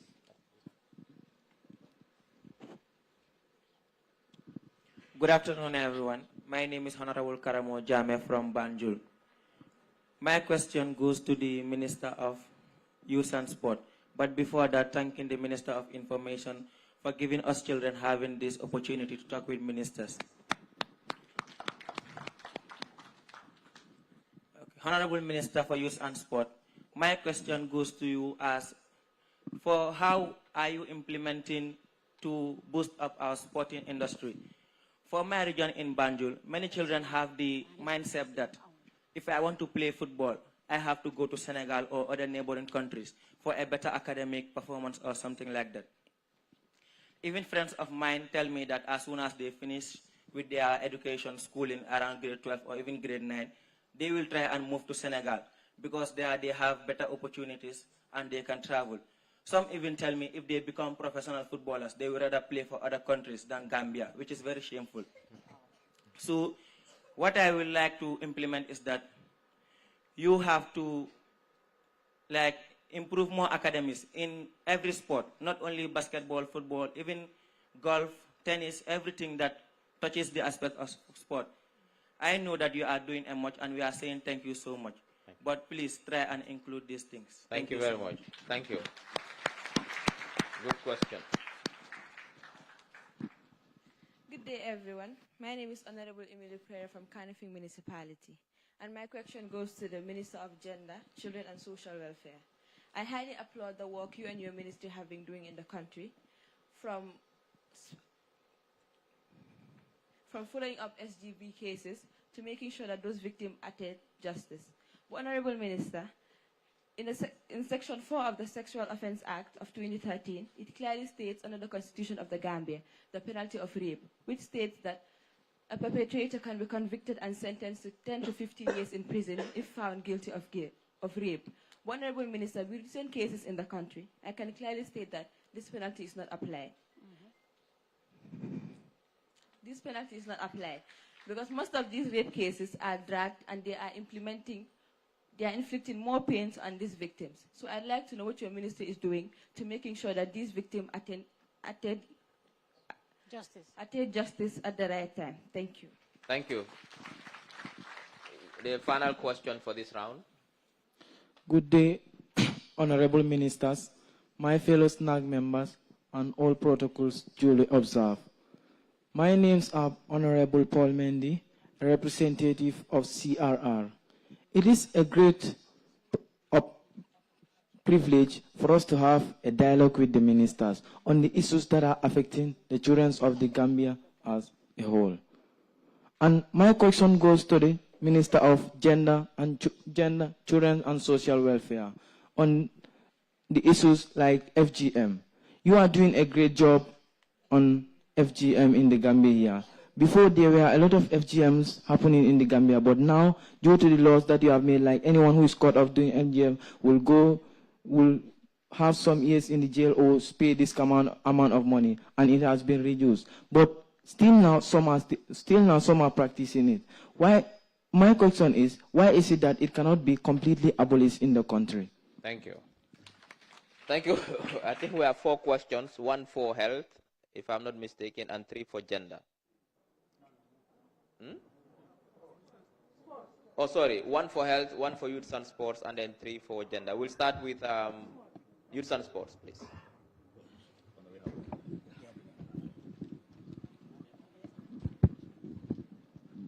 Thank you. I missed the name, but your question in relation to the academies and the growth of sports in the country is noted, and we acknowledge the fact that you recognize that there is efforts been going on, and we need to improve. And yes, we agree that we need to do more to be able to reach the level that some of the countries in their neighboring countries are.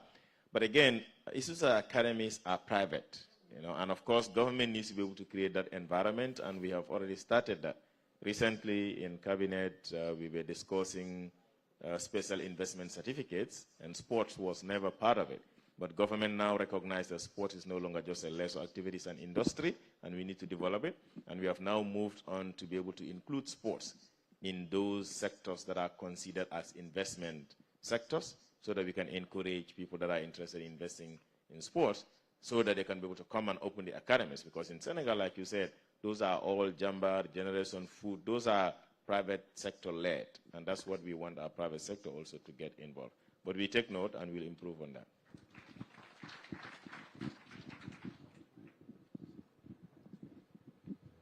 Yes, I think the next question is for the Minister of Health. Yeah. Thank you. Thank you very much. I was waiting to be given the go-ahead. Thank you very much. The question came from Honorable Baba Jallo, Banjul, with regards to the National Health Insurance. Thank you for bringing that up. That has been one of the biggest interventions of His Excellency's government, because we have come to the realization of what we call catastrophic health expenditure that affects household income. When people are sick, they go to the hospitals and they are unable to pay on the spot. So His Excellency came up with this idea of us having a national health insurance, and every Gambian or resident of this country will carry an insurance card by the presentation of which the person will receive health services anywhere in the Gambia, both in the public and private health facilities. It had been launched, and many people have gotten their cards as we speak. About 1.2 million people in this country have gotten the cards. It was done together with the new birth certificates. The initial phase, it was piloted, because for every intervention you have to pilot it. You look at the strategies and you see how it plays out. That was done successfully at the Bundu Maternal and Child Hospital, and now it has been rolled out. The first phase has been rolled out to all public health facilities in the country. So we are going to expand very soon. So this first phase, it is the pregnant women and then the early postpartum period, as women that are delivered newly, and the children at that age that are benefiting from it. So it's going to be society-wide. We also modifying, we are amending the Act to have some inclusion, so that government is able to fund it better by targeting other funding sources, so that the basket of funds available will be bigger for the people to be able to have, all the people in this country to have access to it. So the summary is, it is being rolled out, and inshallah very soon everybody in Gambia will have an insurance card, because it's also going to be mandatory. Thank you very much. Agenda, you have 2 questions. If you can just summarize them, please. Thank you very much. The first question is about rape. Yes, the Sexual Offences Act criminalizes rape, and if you are found wanting, you are prosecuted, and you can go for a jail time of 14 years, some even 15 years. We know some years ago, was it about 2 years ago, or even last year, somebody was imprisoned for that long a period, and it is still on. Yes, I do agree. Sometimes cases are dragged in the courts, even though we have children's court. This is only one reason why we are now coming up with a special court on gender-based violence, on sexual gender-based violence. And not far from here, somewhere around Kunda, is a special court addressing only cases of sexual and gender-based violence. This is to prevent the delay of prosecution. The cases are not dragged, and victims are not frustrated, and they withdraw their cases. One thing I just want to say is that when there's a rape case, it must be reported. If you want the action to be taken or the law to take its course, it must be reported. So let people report. And the other issue, I also want to advise that they shouldn't clean the victim. Yes, I know for the police, that's the first thing they look for. And then when the health people come on board, when the person is examined, we will know whether actually penetration has taken place or not. But one thing, when there's a case of rape, don't clear the individual, because that's one evidence that we will need. And the second evidence will be the report from the health officials that penetration has actually taken place. But cases are still taken to court, and when they are taken to court, the right course of action is taken, and the prison term is 14 to 15 years. Thank you very much. The other question is about FGM being abolished. There is a law criminalizing FGM. We all agree cases are now going down as compared to before because of our advocacy efforts sensitizing entire communities on the harmful effects of FGM and the popularization of the law. And if you look at the Women's Act amended version, Section 32A and B clearly spell out what the law says. If you are involved in doing FGM on an individual, you are charged a fine of $50,000 or a prison term of 3 years, or both. And when the person dies, it is life imprisonment. If you are an accomplice, you are charged $20,000. So the law is in place, and the popularization is going to continue, and the law is here to remain. And so that eventually, FGM can be eliminated. But I also tell my colleagues and friends, let's do the sensitization. Let the entire community become aware of the harmful effects of FGM, not the criminalization aspect, which is very, very important, of course. But let's also educate them about the health and reproductive consequences of FGM. With all of that combined together and the law, I'm sure people will live on their own accord, and that is more sustaining. In fact, that's the reason why now people are gradually stopping FGM. Yes, but before, in 2009, for example, when we started the advocacy with the joint program of UNFPA and UNICEF, it was as high as 90% countrywide.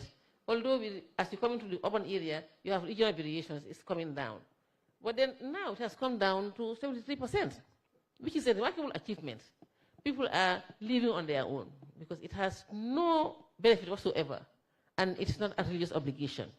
So I want to use this opportunity to do more advocacy and sensitization. Let's have FGM. It's against the fundamental human rights of women and girls. One, it has serious health and reproductive health consequences, and it has no religious obligation whatsoever. Thank you very much. Thank you very much. Thank you. I think the last two questions asked by the two ladies are very important questions. One that has to do with justice delayed. I think we need to have a broader conversation with the criminal justice system as well. This is what we can do to make sure we fast track this case so victim can have justice the quickest possible time. Now, for the one on FGM. Excuse me. Can you say something? Maybe I speak very fast. I have said that to make sure that cases are taken on board at the right time and justice is done at the right time and everybody is satisfied, we are now putting up a special court on FGM. On sexual and gender-based violence. Yes. We are putting up a special court on sexual and gender-based violence. And so that court will handle only those cases. So there won't be any delays in the courts anymore. Thank you very much. For the FGM, our generation has put in motion a process to abolish it. It is your generation that should abolish it completely. So that is why we have to make sure that we work with young people to engage in sustained education to show our people that it's a bad practice, it's a bad cultural practice, and it must be abolished, and we'll work with you to abolish it. Now, we'll now go to the ministers briefly. I'll start with the minister responsible for internal security, Honorable Sanyang. 3 to 5 minutes also talk briefly about your sector. Then we'll do the final ones, then we'll go back to the question and answers. I'll also give you the opportunity to speak briefly, Nafisa, because I know Chida will have some questions for you, for UNICEF as well. So in order to what UNICEF is doing and so on and so forth. Honorable.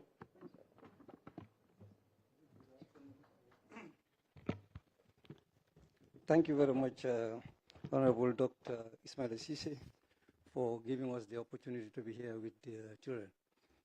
I think people are saying which ministry is more important than the others. But I think the minister responsible for internal security is the most important ministry. Because without peace and security, nothing works. We will not be here. The doctors will not work, the farmers will not go to farm, agriculture will not work. We will be all at home and we will not be eating. So the basic is the internal security, peace and stability. I think that's very important. So we are the most important ministry in the country. And in fact, we are a sovereign ministry. The Ministry of Internal Security is responsible for internal security. And then we do this thing through 5 agencies. The Gambia Police Force, responsible for law and order. The Immigration Department, Migration Management. The Fire and Rescue Service, Emergency and Ambulance and Fire Incident Management. And we also have the Drug Law Enforcement Agency, DILIC, which is responsible for drug and then drug reduction. And we also have the prisons, who are responsible for the prison management. And we also have 2 other institutions, the Refugee Commission, responsible for refugees. And we also have another institution called the Small Arm and Light Weapon, which is hosted at the Ministry of Interior. So those are our key functions. What are we doing that will affect or benefit the young people? The Ministry of Interior, currently we have a very big flagship program. That's our prison reform. That we are changing from prisons to correctional facility. And then the government of His Excellency, the President of the Gambia, has directed the ministry to work on those things ASAP.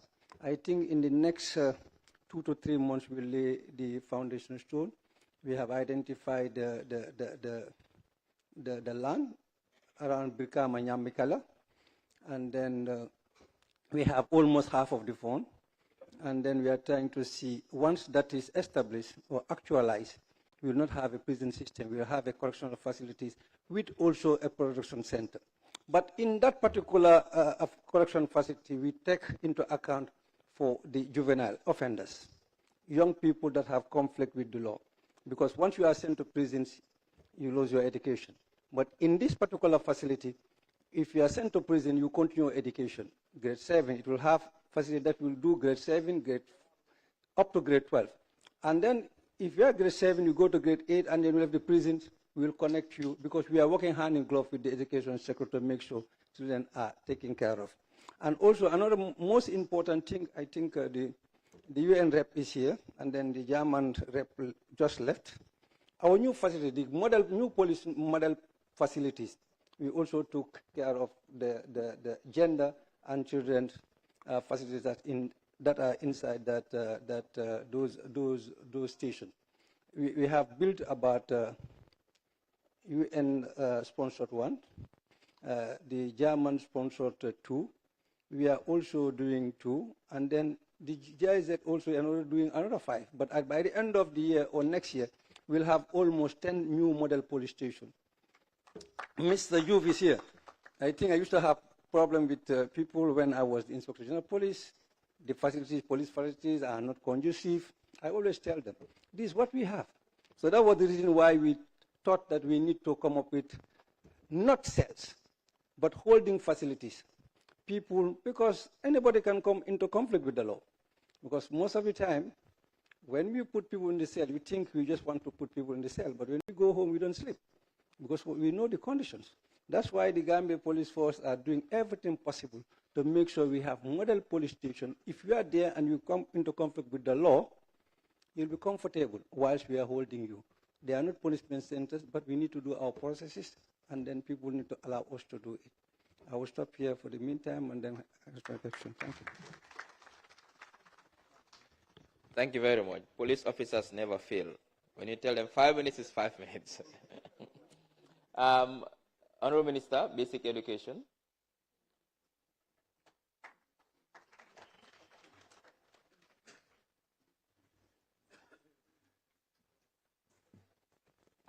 Thank you very much, Honorable Minister. of Information, Media, and Broadcasting Services.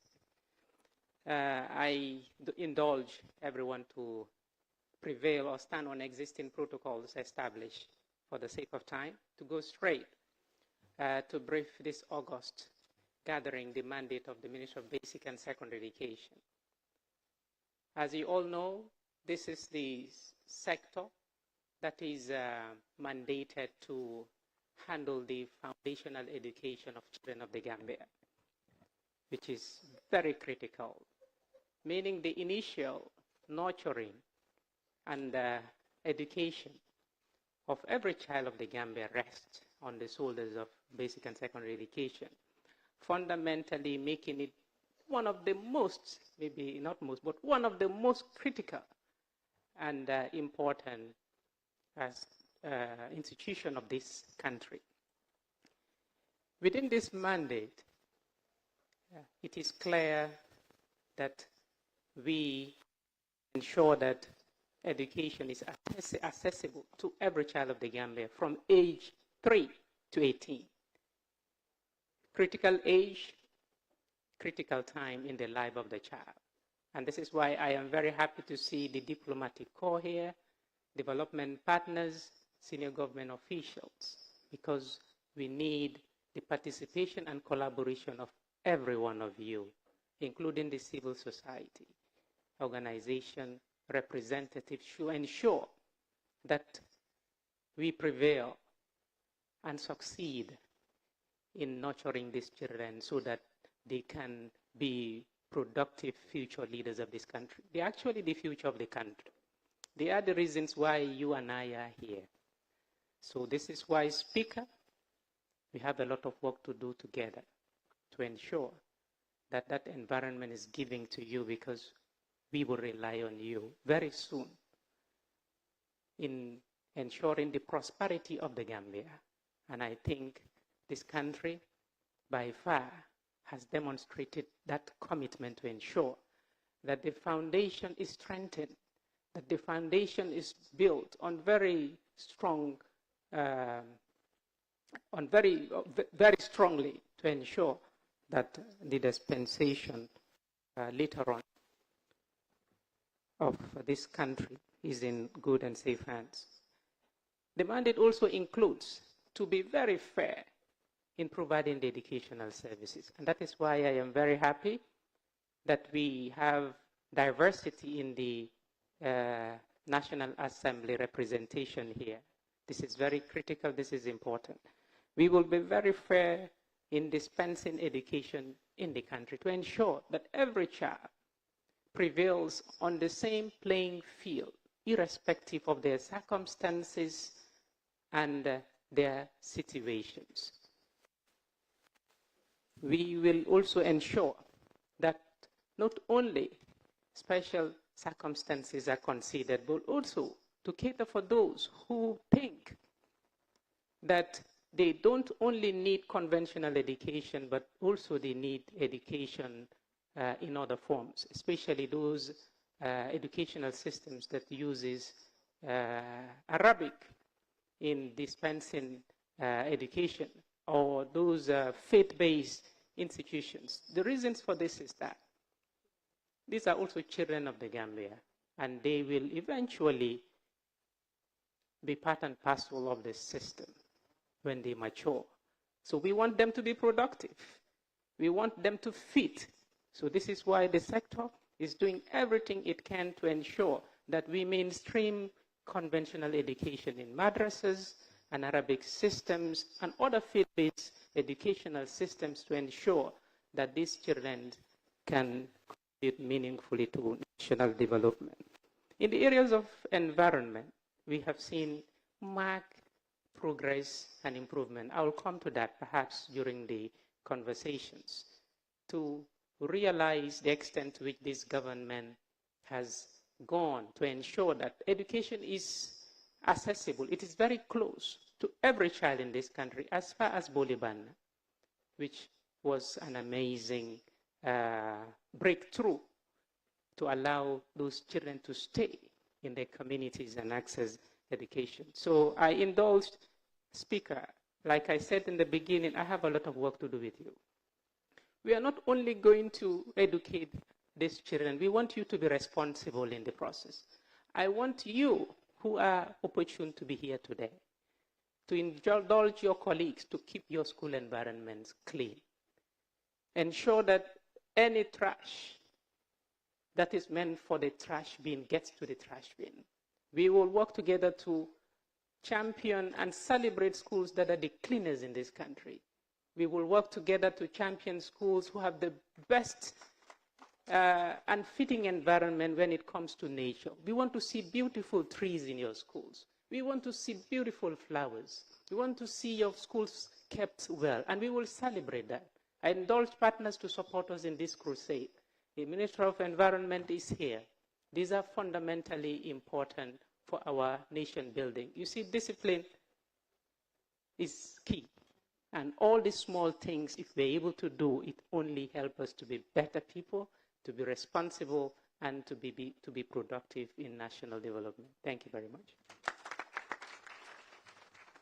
Thank you, Honorable Minister. The final minister to speak, 3 to 5 minutes. Also the Minister for Communication and Digital Economy, Honorable Lamin Jabi.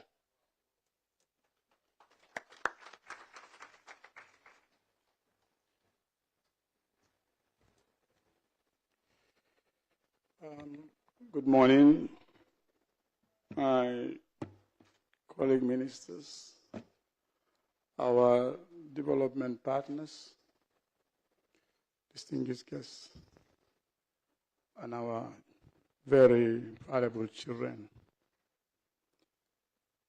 I'll make it very short, just like I was told. There is an animal in the room here. And that animal,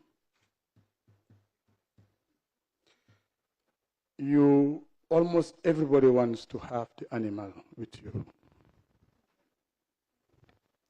And on that animal, everything and everybody depends. Without that animal, almost today nothing can be done. And yet that animal can become the root of all evils in our society.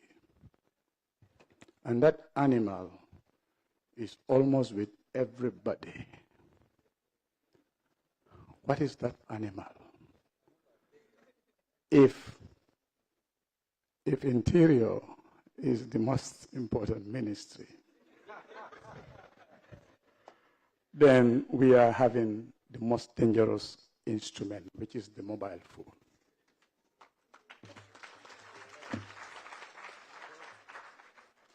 So our sector, as communications and digital economy, we are briefly dealing with so many things: the communications infrastructure, the services that you are currently having, and the applications, services also that you are currently enjoying from. We have to make sure that that is built. It's very expensive, and I have to thank the government, the commitment we have, because we can become very expensive for really putting up that infrastructure. But today, for the purposes of today's occasion for the children, our ministry has just concluded, validated what we call a policy on children and vulnerable groups online protection policy. That is validated because if you look at the definition of children from 0 to 17 years, if that's the case, we're looking at 49.4% of our population. So in other words, we need to make sure that these children, their online presence, they are secured, while we do not also compromise that freedom of expression. I think it's very valuable. Now, this particular mobile tool that I mentioned, you can use it for anything now. Parents are using it for babysitting, and children would use it for almost everything. So that policy, we believe, will be able to balance your need to use it and your safety, as we must protect you.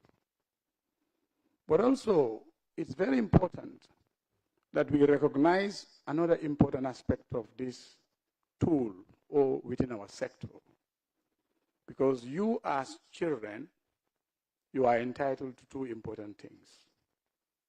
That is the socialization of yourself as a person and the stabilization of your personalities. Now, this particular tool, we are looking at the ICT tools, be it computers that we can use for anything or mobile phones. They do contribute, we recognize, to your growth. But equally, as you are growing, for your personality to be stabilized, they can actually have impact on it, positively or negatively. These are things we're really looking at. The third issue is inclusion. You realize for a sector like ours, you may be surprised to know that actually the entire sector, the digital economy sector, is contributing nothing less than 25% to this economy. In terms of collectibles, if there is $1 million contribution as taxes, that $1 million is $250,000 comes from our sector. That makes it a very important sector. So, but we want that inclusion from the children. So the definition given to the term children 17 and your relationship, that relationship with whether you can have national ID cards, our sector is going to break that down. Because if the cards and the digital ID cards, for example, to be given to enhance economic inclusion, we hope that we would not want to leave those from 16 below to 10, 11, 12, because we believe you can also contribute. So these are things that we are currently looking at to make sure that we make you very active and citizens that can contribute to the growth of this sector. Lastly, I know my time, 5 minutes is finished, which is very important that I'm about to say. If ICT, today we call it the absolute necessity for any country to grow. But if you do use it effectively and reasonably as our future, then the future will be in good hands. But if you start abusing it today and you're not protected and you're not ready to be protected, the future of this country would be in a mess. So to that we say, we believe this tool need not be a dangerous tool. We can turn it to become a tool that enhances our development. And that's what the government is standing to do. Thank you so much.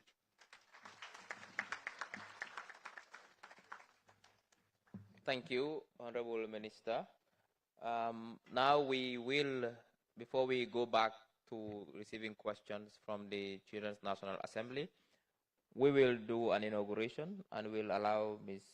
Nafisa to come and do it. We can also have as the UN resident to come and join us here to do it.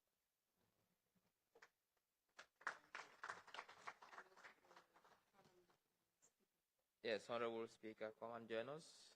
Ambassador, come and join us. It's a pleasure to have you here. Yes, you can take the lead. Okay, so good afternoon and assalamu alaikum. We are inaugurating today a very special character, animated character, who will speak on behalf of children of the Gambia. And this conception was born out of a discussion with Honorable Minister of Information, and then it is getting inaugurated today. It is launched today. It will see the world today, but there will be series of different episodes coming, talking about what you suggest as children. how this should, children should speak about it. It includes popularizing the child rights, but also popularizing the concluding observations that you spoke about and you asked this morning to the minister. So we would like to, Honorable, it's all your idea. Yes. So please come in. Thank you. Do we have it ready, Haruna?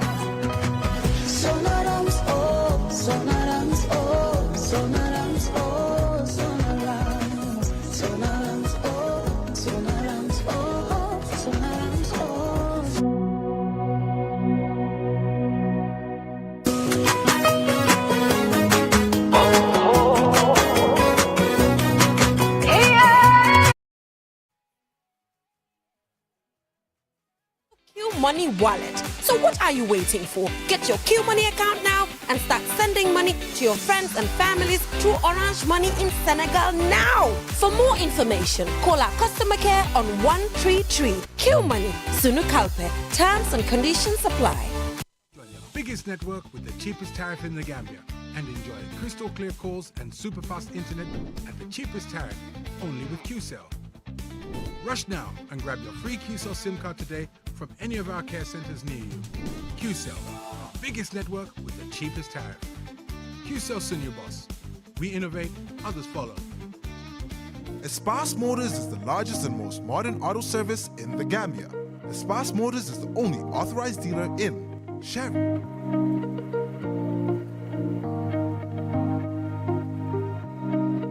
Mercedes-Benz trucks, Mercedes-Benz buses, Kia,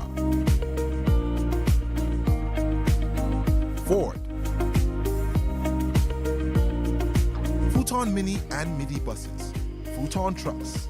At Espas Motors, we have qualified professionals who use modern technology to diagnose and repair all brands of motor vehicles. Espas Motor services include auto sales, auto repairs, vehicle painting, availability of high-quality spare parts, towing services. We are reachable at any time. Call Espas Motors on 35-2222-2, 353-4444, or locate us on the Bertel Harding Highway. Espas Motors. The sectors which concerns children, and then we assist or contribute to have a good legal framework, policy framework, and then also all the national framework in place, which is aligned with the UNCRC. Then what we do is we help or assist the government to walk the talk and translate those policy strategies into actual action, and then put the system in place where children issues can be catered for.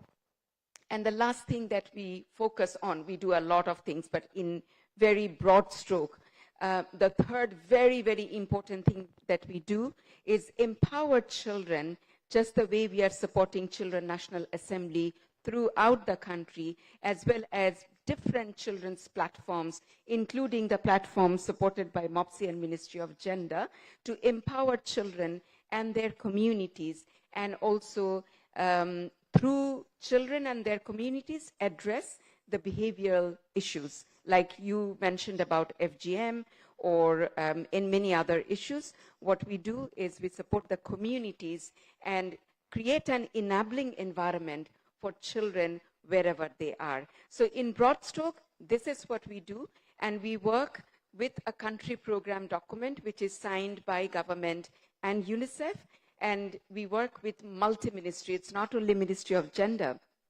Most of the ministries here, we work with all of them to make sure that Gambia is outshining in the world in terms of realizing rights of every child and making UNCRC the everyday story of the lives of children. So I will stop here, and I'm sure that there will be more opportunities to have more interaction. Thank you. Thank you very much, Nafisa? No, so we go back to the dialogue again. Do you have a mic? Yeah. We'll take 4 questions to start with.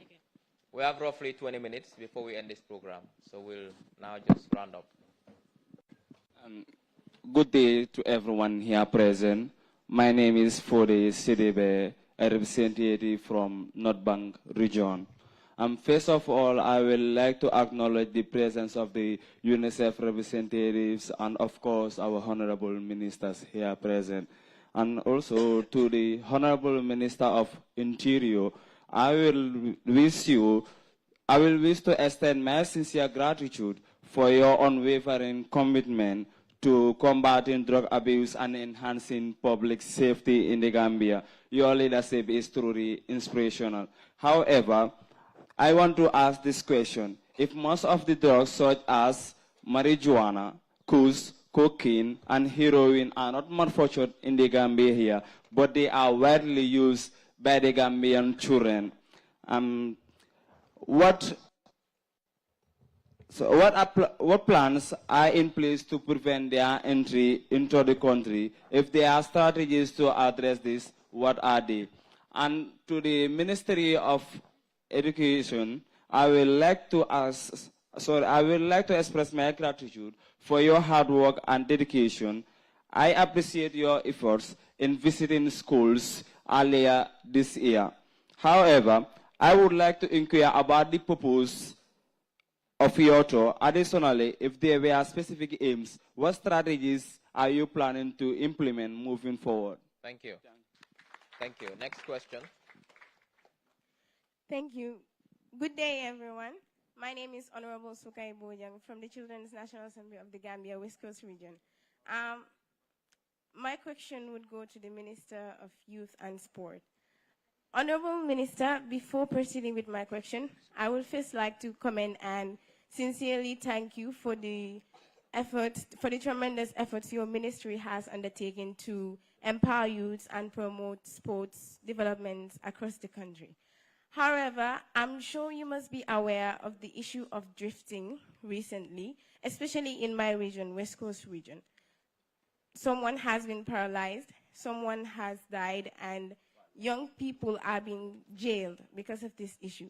So I would like to know, what have you said about this, or what do you plan on doing about this issue, since most of them claim that it is their right to drift and also advocate that it should be made a sport in the Gambia? What do you plan on doing about this?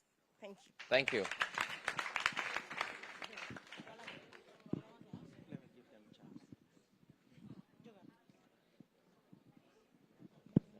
Good day, everyone. I am Honorable Jaria Tuture, a representative of URR, Children's National Assembly of the Gambia. I would like to acknowledge the presence of the Honorable Ministers and the UNICEF and today, supporting children in the Gambia. I also appreciate the Ministry of Education and Secondary for building enough schools across the country, especially in the rural areas. My question goes to the Ministry of Basic and Secondary Education. Why is it that we are not provided with enough textbooks and also lab equipment in the rural area? We face a lot of difficulties because sometimes you go to class, you meet 2 students or 3 students sharing the same textbook, which does not help. And in the lab also, we lack lab material, so that is why students from the rural area move from the rural area to the urban area, which we don't want now. That is my question. Thank you. Thank you. Is that the fourth question? 3, actually. One more. The extreme back, please.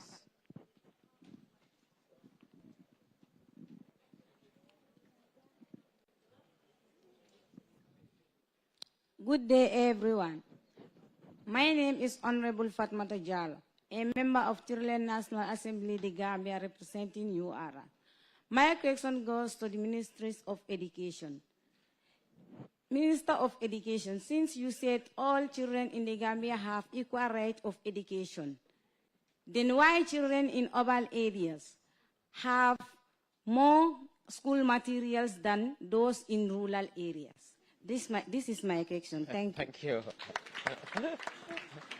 All right, Honorable Ministers, I think the first question was directed to youth and sports, if I'm not mistaken.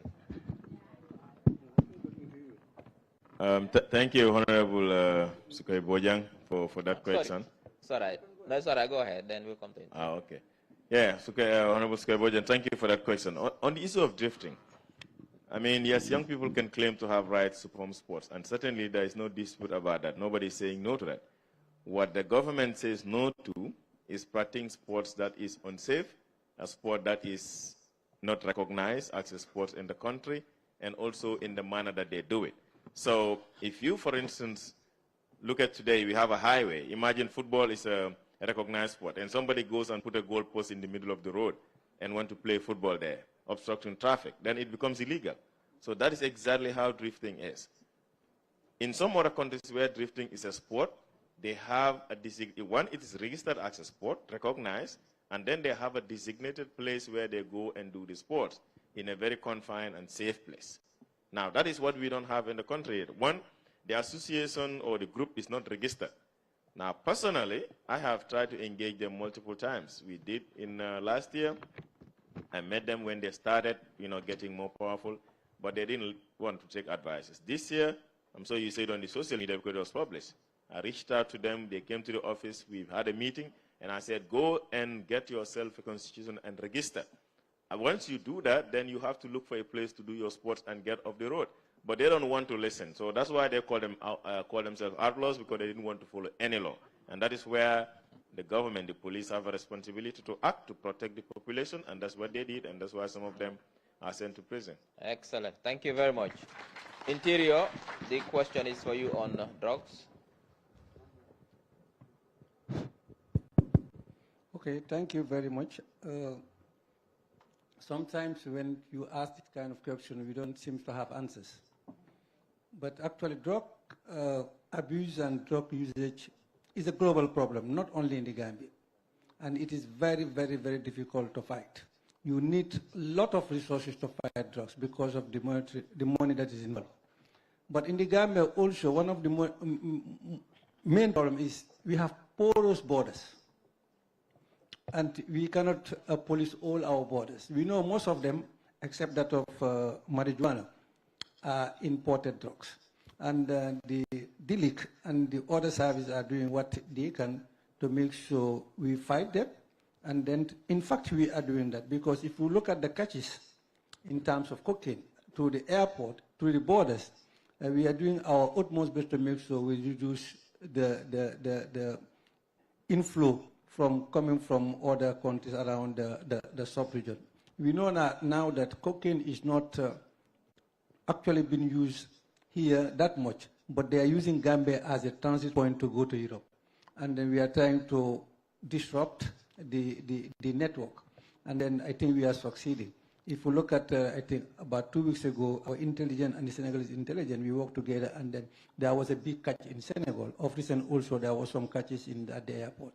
We are doing our utmost best, but this is a concerted effort. Most of these drugs, in fact, that are in the country are in homes. For us to be able also to fight this thing, we need the intel, we also need the information from citizens. I think together we can fight the drug menace. Thank you. Thank you very much. Excellent. The third question was for MOPSI. I think both questions were for, the last two questions are for MOPSI. Actually, I noted three. And the first pertains to my visit earlier this year to the schools. Yes, it was important for me as a newcomer in the sector to have a feel of the sector generally, and to also learn firsthand the realities on the ground. And it was an exciting engagement, interaction, and visit to schools across the country. And fundamentally, I and my team have been able to identify some challenges in some of the schools we visited. I am very happy to report to you that 3 of those schools are now receiving solid infrastructure to support their teaching and learning. One of the schools is Presentation of Mary in Brikama, that when we visited, we noticed that the facility was dilapidated and needed upgrading. So we now have a partner, Mercy Holland Foundation, that is putting up new structures in the school to ensure that the learning environment becomes more conducive for the learners. In upcountry also, we came across 2 schools in CRR and I think URR that also are receiving similar interventions to ensure that the school environment are fitting for teaching and learning. Just to tell you that most of those learning environments or schools have been initially established by the communities. And I want to be very clear here that yes, it's a mandate of the sector and it's a responsibility of the Gambia government to ensure that schools are available within 2-kilometer radius according to policy in every community in this country. And once we start embarking on that, we ensure that the schools are well established. They are standard schools fit for purpose.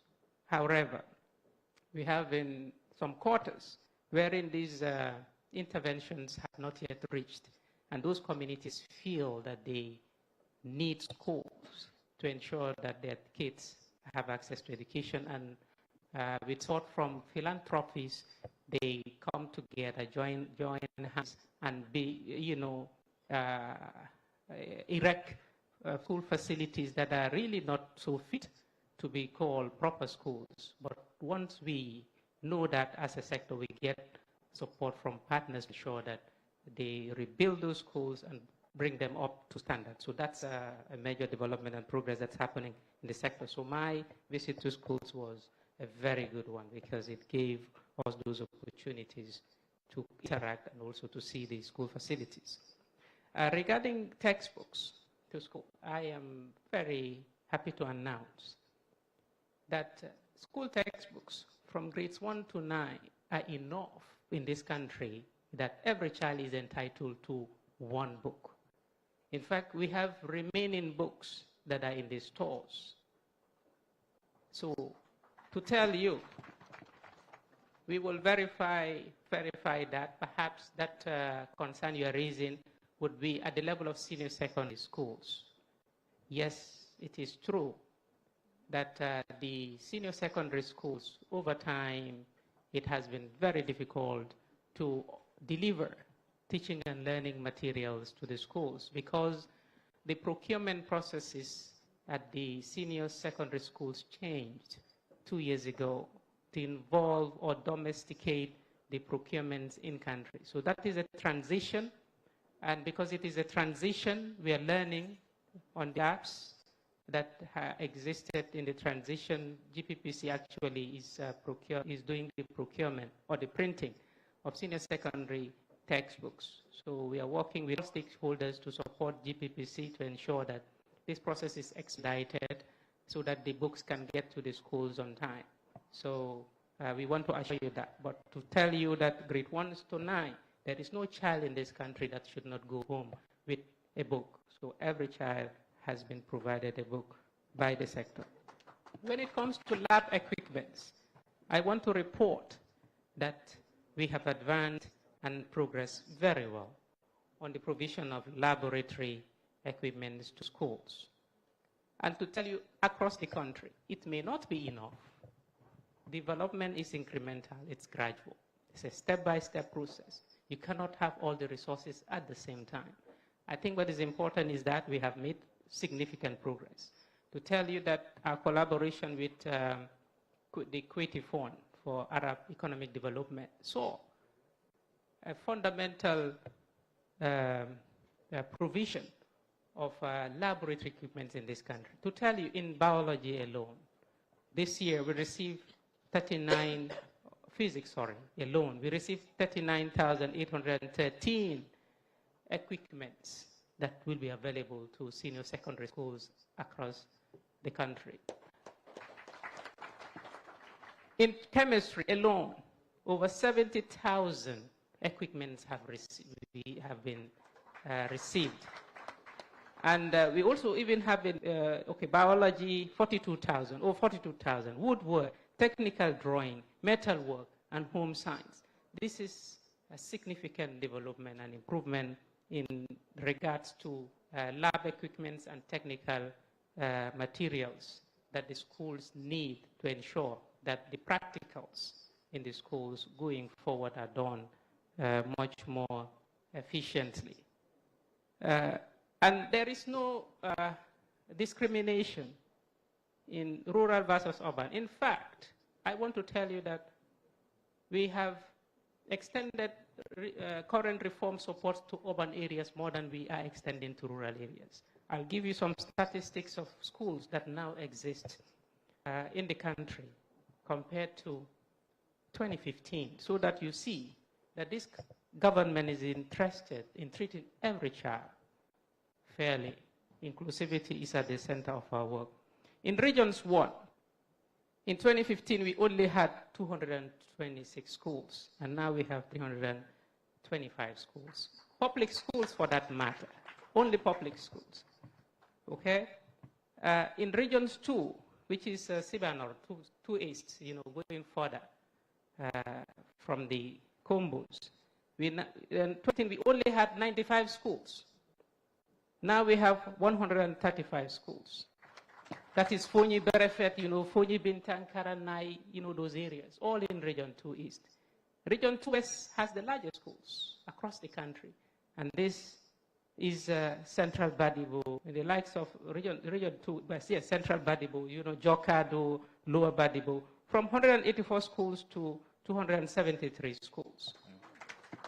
In Regions 3, that's North Bank, that has Jara Central, the Jara East, the Jara West, etc. In 2015, we only had 99 schools. Now we have 140 schools across the country. In Regions 4,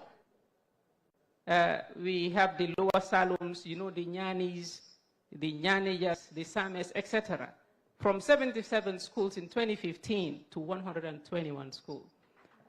And then you have Region 5 North, that is the Janjambores, the Lower Oladowesis, etc., from 85 schools to 139 schools. So the further we go, you can see that the more we are getting schools to the citizenry of this country. And Basse the last, and I'm very excited and happy that the last point, Bulibanda has a school, which no one in this country had thought of, from 164 to 256. So I will be very fast. So we want to tell you that everyone is on board, and we will ensure that urban, rural are treated very fairly. On rights, so that answers the last point. Thank you. Thank you. So now, because we are getting almost to the end of the program, we'll take the final round of questions. What I would do is, instead of making it 4, I'll make it, we have 7 ministers and Nafisa 8. We'll take 8 questions, and then we'll answer those 8 questions, and then we'll go to the closing of this event. So make sure these 8 questions are dispersed evenly across, so that don't also forget those sitting at the extreme back. And also don't forget to share also gender as well. There should be some gender balance as well. Assalamu alaikum and good morning to you all. I am Honorable Mariama Jebari from URR. I want to thank the government for all the things they have been doing for us. I also want to thank the Ministry of Interior for their unwavering commitment to protecting our nation and its people. But Honorable Minister, there are still some insecurities within the state, and we, the children of this country, are facing some challenges. For example, we see children getting kidnapped, raped, and some of the children getting into illegal drugs that are harmful to them. My question is, what is your ministry doing to make sure these problems are eradicated, make sure every child is safe and protected from anything that is harmful to them for a better Gambia? Thank you so much. Second question.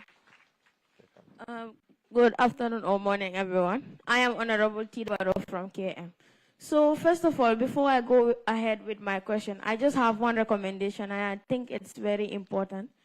It's supposed to go to the Minister of Finance, but since he's not here, the Ministry of Education also has a small part in it. So I'll just voice it out to you, and you can help me spread the message to him. So, like in the Gambia here, we see many children growing up, becoming adults, but then their education on finance is always lacking. So my recommendation is for the Ministry of Finance to build a bank that is going to specifically be for the children, and also for the Ministry of Basic and Secondary Education to provide the education in schools so the children will get to know about finance before they grow up, and then they grow up into becoming responsible adults who will get clear knowledge of what finance is. And they will not only be learning it in schools, but also they will be putting it into play. Thank you. So my question goes to Ministry of Digital Technology. So it is about the recent cases on these social media handles where we see many children are being exploited, and many of those influencers who are using them for content, for likes, comments, and whatsoever, they don't seek permission from their parents, like consent. I want your child to be on my page, so is it okay if I can post or anything? They don't do anything like that. So what are you trying to do in making sure that you tackle these issues? Thank you. Third question, please. Very, very, very good questions there. Honorable, it seems that it's only the girls who are asking questions, so gender balance is a problem here. Who is a boy? Good afternoon, honorable ministers, UN representatives, and honorable members. My question goes to Honorable Minister of Youth and Sport, Bakari Baji. I would like to acknowledge the wonderful work that is done under the area of sport, but still we need something. My question is why it is so difficult for us to watch our national team when they are playing outside, and why it is still now we don't have them playing in the Gambia here. And I think spectators are very important as far as sport is concerned. So that is my question. Thank you. Question number 4. Good morning, everyone. I am Honorable Mohammed Kamara, a representative from RR, and my question goes to the Minister of Environment. For us in our area, we are suffering from our waste disposal. We have places to dispose waste, but there is not fence. And when it rains, the waste that we dispose to those areas, they will come back to this village, and which is not healthy. So I think you should do something about that. Thank you. Next question. Good day, everyone. I am Honorable Fanta A. Nyabale, a representative of LRR, and my question goes to the Ministry of Health. Honorable Minister of Health, I would first like to thank you and your ministry for your efforts in improving healthcare in the Gambia and LRR. However, many people in LRR are still facing serious challenges when it comes to accessing medicines in the hospital. So what steps are being taken to make medicine more available in LRR and at the Gambia at large? Thank you. Next. I think that was the 5th one. So we have 3 more, yes. Okay, good morning, everybody. I go by the name Honorable Abraham Job, a representative of LRR, and member of the Children National Assembly of the Gambia. First of all, before asking my question, I would like to acknowledge the presence of all ministers and other protocol duly respected. My question goes to the Ministry of Basic and Secondary Education. Recently, they have upgraded the educational system of the country by allocating some subjects to some schools in the rural area. And for me, as a commercial student, there was some subjects that were allocated to our schools. So, but like what they failed to do, that it was the allocation of teachers to those subjects. In my school, I'm having 1 commercial teacher in my school, and I'm having 5 commercial subjects. So it was difficult for me to cover all my syllabus on those 5 commercial subjects with the 1 teacher. And it for my worst student was examination this year. So I find it difficult in my school. So, and it's not only in commercial sectors. We are lacking teachers in our schools. And it's not only in my school, but the whole region as a whole. Thank you. Next question. Okay, good afternoon, everyone. I go by the name Honorable Njayoge, a representative of North Bank region. I would first of all like to recommend UNICEF, the Gambia, for organizing this special Mansa Kunda event for the Children National Assembly of the Gambia, and also the Ministry of Communication, Information, and Broadcasting as well. So my question goes to the Ministry of Environment and Climate Change. I would first of all like to recommend your efforts in supporting the children and youth of the Gambia in combating climate change in the Gambia. So my question is, how is your ministry supporting children in school in combating climate change? As we all understand that have school clubs in our various schools in the region of the Gambia. And in combating climate change, we do organize tree planting and other activities as well. Like I can say combating climate change, everyone has a part to play. So, and we all understand that we have the climate change fund. So how is your ministry supporting school children in combating climate change? Thank you. Like providing finance for them. Thank you. I think we have two more. Huh? Welcome to you. We have one more question only. Good afternoon, everyone. My name is Maimuna Dabo, a student from Mansa Kunda Upper Basic School. And my question goes to the Ministry of Basic and Secondary Education. What are the specific steps taken by your ministry to improve the lives of young people in our community? Don't you think it is high time to introduce a vocational skill training school to improve the life of young people with potential? Because we believe that learning does not end at the four corners of the classroom. Thank you. All right, that's it. Those are the 8 questions for the honorable ministers. We cannot take all the questions. Now, the final question, we'll have to give the Speaker of the House the privilege to ask the final question. We'll come to you. But before that, let me acknowledge the presence of the Chief of Staff to the President and also the Minister for the Presidency, who is also here to witness very important occasion. Final question from the Speaker of the House, then we go back to the Ministers to briefly answer those questions, and we have the closing session for this event. Thank you. Where is the mic for the Speaker? Yeah, and ask the question here.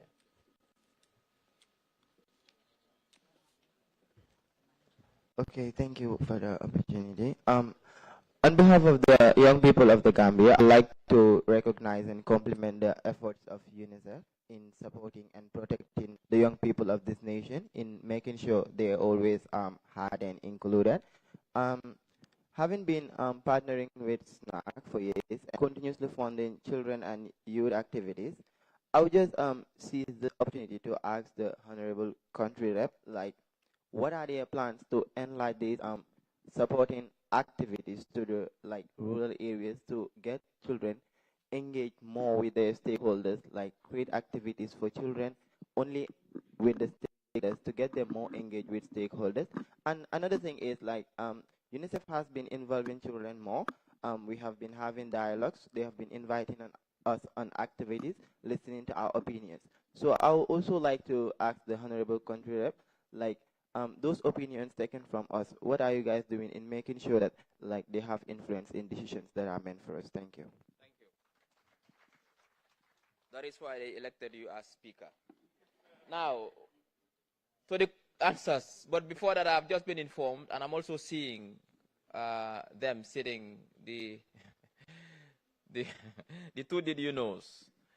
The Secretary of Cabinet and Health and Civil Services here, Mr. Aliu Njai, welcome. The Deputy Chief of Staff as well to the Presidency, Aliu Loom, the two Alius, the two A's are here. Welcome to the Children's Mansa Kunda. So finally, let's start from the far left, coming all the way to the first question was you. Yes, so yes, answer the question. Let me just answer it's all right. the question before I come back. Yes.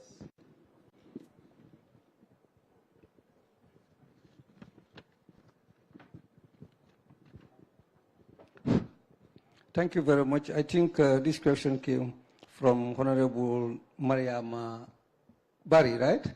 From URR. Yes, I think we need to accept the fact that we live with crime and we will continue to live with crime. But kidnapping, I don't think we have an issue of kidnapping in the Gambia. So I don't know where you come this thing from, but kidnapping we don't have. Even the two suspected kidnapping, girls who went to see their boyfriends, at the end of the day, we realized that no, that was no kidnapping. It's the girl who went to see his girlfriend. Okay? Rape is the domestic. Police are not at the house or at homes where this rape normally occurs. So what is important for them to report those issues? And we are having a problem even with rape issues. Even to prosecute rape issues here in the Gambia is very difficult. Because for you to be able to do proper prosecution, you need evidence. You need the victim or the witnesses to be there. But sometimes to get witnesses even to come is a problem. I think that's one of the reasons, one of the questions asked, why the processes are slow. That's the reason. But we are doing our utmost best to make sure that, and most of the rape are something like defilement, because they are young children who are not of age and they cannot have consent. All right? Drug, we are doing our utmost best, and we'll continue to do our utmost best. That's why we are always at the schools. We are doing the sensitization. We are doing also at radio stations. So the drug law enforcement agency is doing everything possible to make sure we reduce the use and abuse of drugs. Thank you. Thank you. Basic Mopsy. Thank you. So the first question by the honorable member is regarding exposure to financial literacy. So at our level, although it is the foundation, but when they transit to senior secondary, they specialize. So the students within the commerce area tend to learn the basics of finance, maybe not in financial literacy form, but I'm happy to announce that with the able support of UNICEF, and I must say that MOPSI and the government of the Gambia is so happy about the partnership with UNICEF. I want to tell you that UNICEF supported MOPSI to get over 60,000 students out of the streets back to school. And now they are supporting us with a financial literacy initiative that will involve some life skills that students can experience before they transit to tertiary and higher education. Basic and secondary education is foundation. We will give you the basics. Even TVET will give you pre-vocational training or experiences, so that by the time you transit to tertiary and higher education, you can have some basic experiences to build on and to pursue your career path successfully. We also want to really appreciate all the other partners on civic education, critical and important for the sector and for the country generally. We have the National Human Rights Commission head here. We want to say thank you very much for the support you extended to MOPSI in the curricula of civic education in this country, because it's the way to go. Every child in this country needs to be their brothers and sisters keepers. We must respect diversity and civic responsibility. I just want to move quickly to the second concern regarding specialization and the gaps that he reported in his school on teachers. I want to say that it is noted to tell you that the reforms that we started, especially this year's deployment or post-its, we have digitalized the system to be able to track and trace teachers in the schools. And where the gaps exist, we can quickly know and respond appropriately. So just to tell you that, yes, there may be isolated case of that, but it was difficult in the past for us to realize quickly. But with the system reforms, hopefully we will address those gaps to ensure that every child is given the appropriate educator in all areas of their learning to ensure that they receive the services well. The last person asked the specific steps that we are taking to improve on the life skills, like TVET. When I started giving statistics, I said that we receive a lot of equipments. Some of it are technical equipments to support technical areas such as woodwork, home science, and even in agriculture. which I didn't delve into. So these are all reforms and developments that we have undertaken to ensure that the kids also have the choices of learning in the skill area. We also saw in the grade 12 exams that over 70% of students who did auto mechanic actually all credited the course. So that was impressive. And we saw in other technical areas too. So we will continue to enhance those areas and expose you to them so that you can have a variety of choices in terms of career that will help you in your tertiary and higher education. Thank you. Thank you. Thank you. I think next, I didn't think there was a question. That was no question. There is one for environment. I think 2 questions for environment. Thank you. The 2 questions are waste management and also climate change, which is also still about climate change. Luckily, we have the National Environment Agency Executive Director and also the CPC and of course the senior management who are part of our critical senior management engagements. It's very important that we have advocacy to change attitudes, which I did mention in my briefing, that we are working on the with the Minister of Basic Education on the them young initiatives.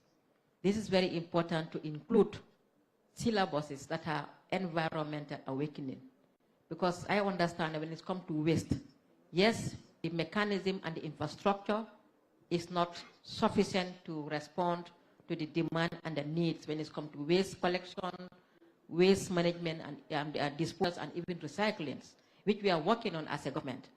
Maybe if you have seen our engagement recently on the media, the visit that we made, and the intention of government to have a sustainable mechanism, a system that will now be able to respond to these demands nationwide.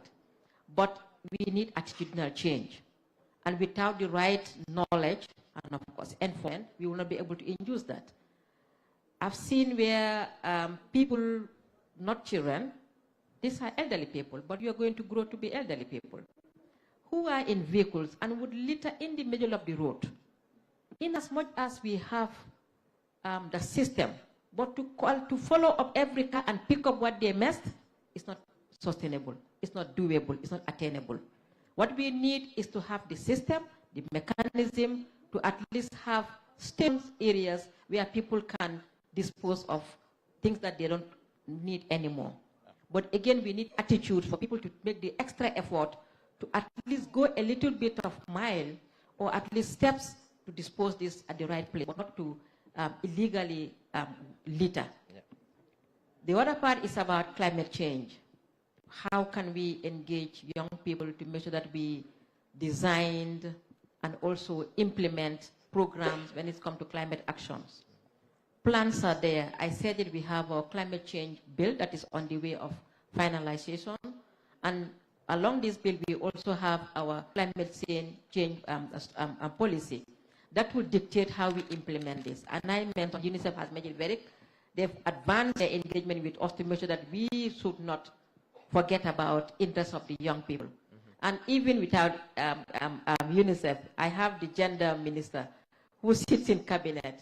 And if we are not lucky that she is there when this bill is tabled, she dare not allow any bill to pass without having the interest of the young people in. And the government is so responsive to making sure that young people's interest is in everything that we do as a country. But again, it's very important to have them implement this.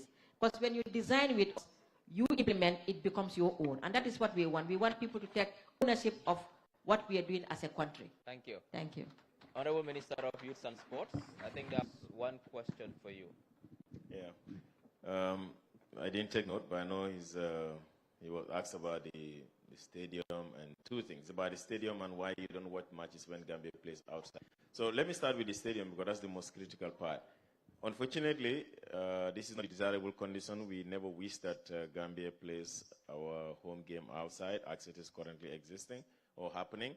But there is a long history to this. This stadium is 40 years old, and in that 40 years has never underwent any form of renovation, that will keep up with the requirement of CAF. So we have to do now what we needed to do before.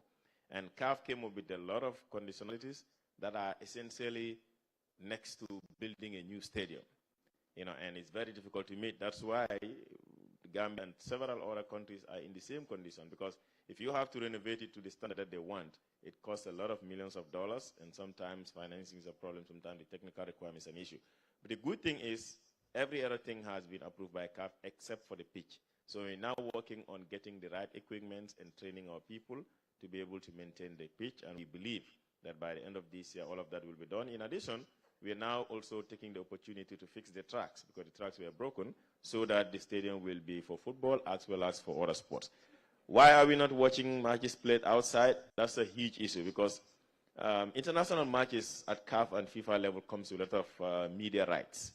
And if you don't buy the media rights, you cannot show the international matches. That's how it happens. So, for instance, if judges want to show an international match outside, they have to be able to pay to CAF a certain amount of money for them to allow them to show the match. And if that doesn't happen, you have to go online and look for a site that has it, and you can be able to watch it. So on the last thing about the media, the financial literacy, finance ministers and everybody, education, answered it. But one thing I want to ask all of you, government recognizes the need to be able to help our young people in terms of financing. And currently, there is a process to transform the SDF into an investment bank that will take care of women and youth. So if young people want to run businesses, they can be able to go to that bank and apply for the loan, and they qualify, they can be able to be given the loan to go and run a business. That is coming up in government response to the issues of young people. Thank you. Digital economy, I think that was one question about children's safety, online safety. Yes, thank you very much. I think the question came from Honorable Barrow. Like I said, we have children and vulnerable groups online protection policy validated. So we are about to make sure that that is enforced. As I also speak here, in my office, even though it's a Saturday, my staff are there waiting for me. We are trying to completely finish a new legislation that we call Information Communication Technology legislation, comprehensive version. A greater component of that is about children's protection. I think the third issue would be, now we have the law and the regulatory part is there, which is the Public Utilities Regulatory Authority. PURA also has a number of guidelines are there that they are expected to be enforcing for the protection of children that are online. Now, when it comes to the service providers as well, we have a special arrangement with them. That is the GSM providers, those who are providing you with the internet access. They know what they are expected to do when they come to install those services. At the fourth layer is the equipment layer now, the infrastructure. Now, we also want to have that dialogue based on the regulations that for children's access to that computer or the mobile phones, you have to have certain standards for each of the different set of those equipment, depending on the age of the child. The sensitivity there is we do not want to restrict your freedom of expression, but we also want to make sure that we have some controls over you. And lastly, the influencers you made mention of. We also have those regulations down there as to who can reach out and on what terms and conditions. But these are all going to subject to the issue of maybe sensitization, awareness campaign, and very soon you will see a good number of our institutions that are under our ministry that will be going to engage different media groups to address these issues. It's a very important issue, and we think last thing is yourself, the children. It's important that children understand certain sites are not for them to use, because even if you put restriction codes there, at the end, a good number of people understand how to encode or get access to those passwords and then break through. So these are things that you have to do by yourself as well. Sensitization. Thank you very much. There was a question for health. Yes. Thank you very much. Thank you, Honorable Minister. First of all, before I move on to the question, it's important for us to say that the government is building a brand new, very modern neonatal intensive care unit at the Edward Francis Small Teaching Hospital. For those of you who know about the premature children, the challenges we used to have as a country, this is going to be fully equipped, and very soon it will be completed. And for the young people, again, there are strategies in place to have reproductive and sexual and reproductive health centers in each health facility, so that young people can go and meet their peers to talk about sexual and reproductive health. Because some of the challenges we know you've been facing, Honorable Kintesia and UNICEF, is that young people do not have some of those access. They don't have the information. They are too timid or too shy to get that information, and before they get to know it, they are already in trouble. We are dealing with that. The issue on the medications you asked about, it is important for us to know that most of the essential medicines are available in our health facilities. Of course, it's not 100%, but I think it is also important for us to know the situation in Gambia, which is unique. It's unique in the sense that Gambia is one of the very few countries in the region whereby when a person pays for a consultation, $25, that person can go into the hospital pharmacy and get any drug that has been prescribed, whether the drug costs $1,000 is or not. So this is in answer to Honorable Fanta Nyabali, LRR. However, government has put in a lot of strategies to ensure that there is availability of medicines. Now, one of those strategies is increase the budgetary allocation. When His Excellency came into office, the budgetary allocation for medicines was about $60 million, thereabout. It has now been increased to $240 million. That is remarkable. That is commitment to the highest levels. And each of the facilities also has been getting some World Bank support so that when the centrally procured medicines are short, the facilities, Edward Francis, Serekunda, and so on, can buy from those supplemented. We call it results-based financing. We can go on and on that, but this is just to tell you. Now, the biggest challenge we've been having is the procurement of the medicines. The money is there, but buying it. Because buying it, it has to be advertised. That's what the law says. Now, when people now participate in those tender processes, and sadly, some of the Gambians who participate, they do not deliver on time. They are our problems.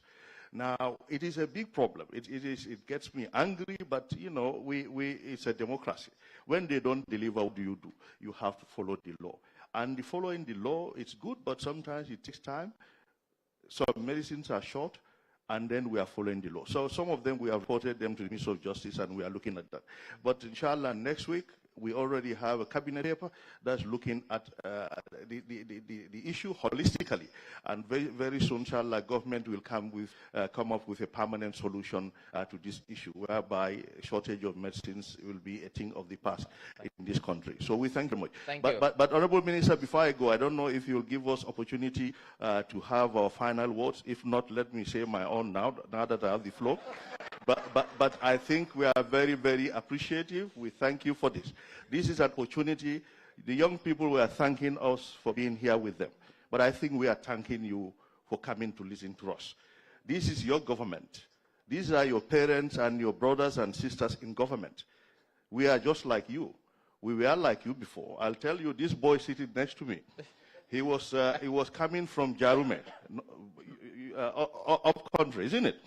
And I was a Bakau boy here in Bakau, in primary school. And he'll come to visit his uncle on holidays in Bakau. So we'll roam the streets of Bakau, sometimes barefoot, sometimes in Nyambalastic, going around. And today we are here seated by each other as ministers. What was the just determination, respect for adults, working hard at school, and wanting a better Gambia? How do we get a better Gambia? Not by fighting in the streets, not by insulting adults, by wanting to develop this country, by wanting to be educated well. I did medicine, he did law. He's a lawyer, fully fledged lawyer here. Then we said, what can we do? Let's be obedient. Let's work hard. Let's be well educated. And let's stay out of trouble. And you know how to stay out of trouble. So when you do that, Gambia first. You say yourselves Gambia first. Each morning you wake up, listen to the national anthem. It motivates you. And you say Gambia first. Do the right thing. Let no one push you towards the other way.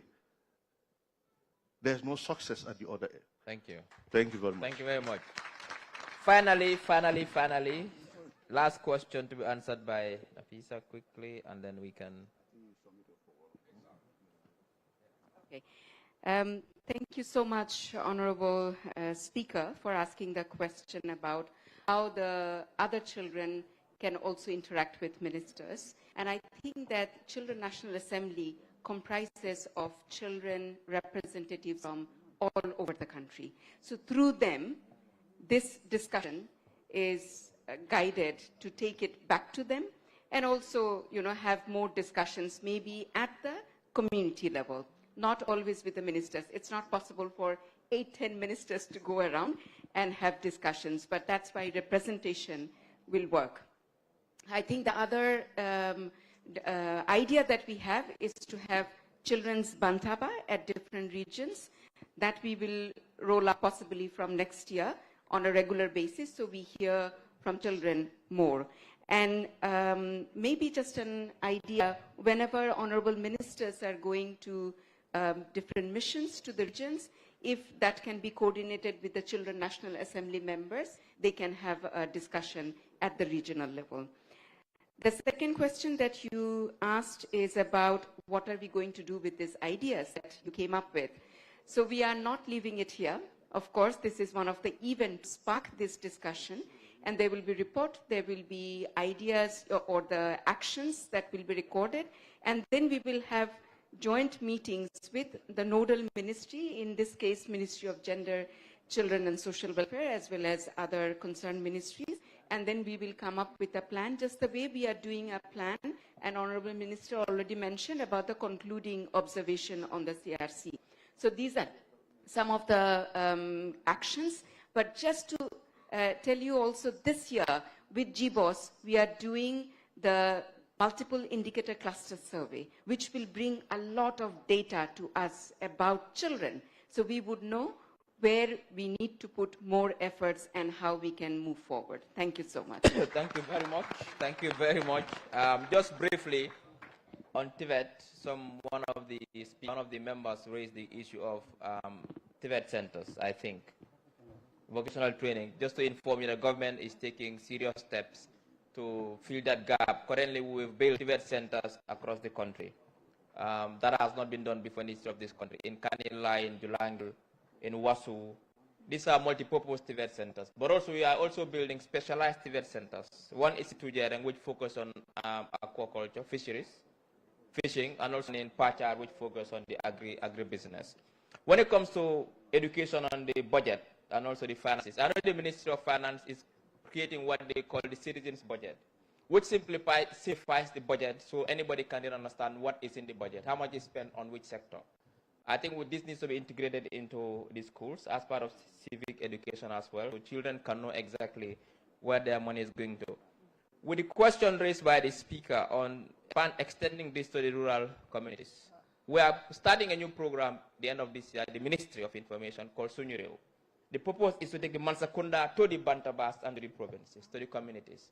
So when we are doing it, we'll work with UNICEF to bring children to that program. That will be like this also. We'll get multiple ministers to go to each region to interface with the public so they can ask questions. So we are moving the Mansa Kunda from Bijilo, Kirserin, to each region. When we are doing, we'll work with you to bring children to also join in those sessions.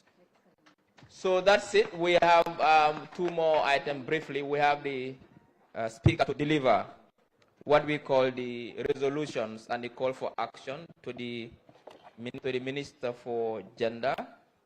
After that, we'll have Nafisa make two minutes closing remarks, and then I'll do the closing final remarks, and then we'll convert outside for the photos. Thank you. Honorable Minister.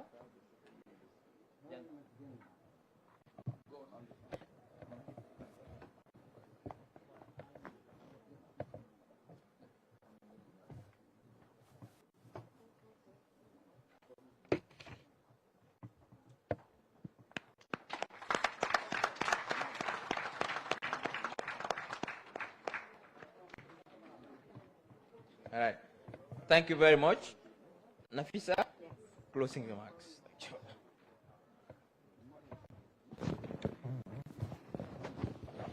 Thank you so much, Honorable Minister. Oh, okay.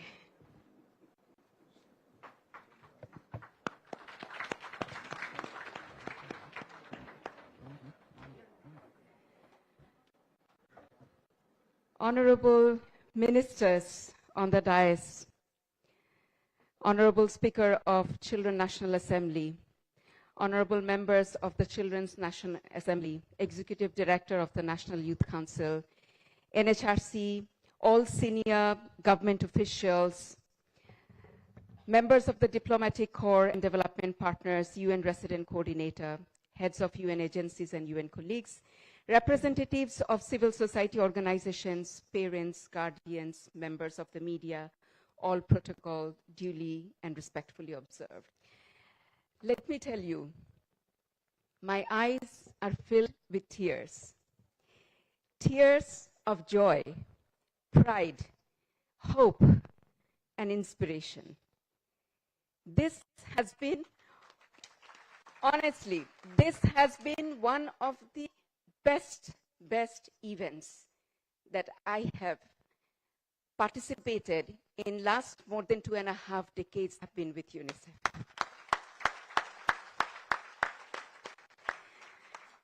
I have worked in many countries, but never witnessed so many ministers on the dais listening to the children, and so many children coming up with such good questions, so knowledgeable questions.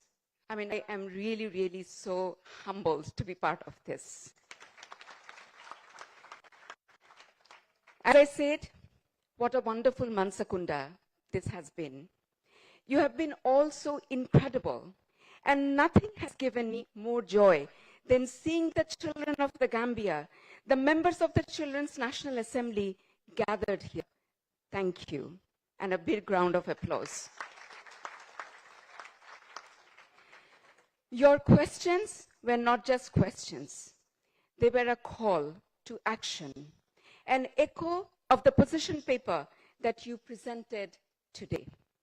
The points you made were honest, engaging, and filled with moral clarity that we, as adults, as duty bearers, must heed.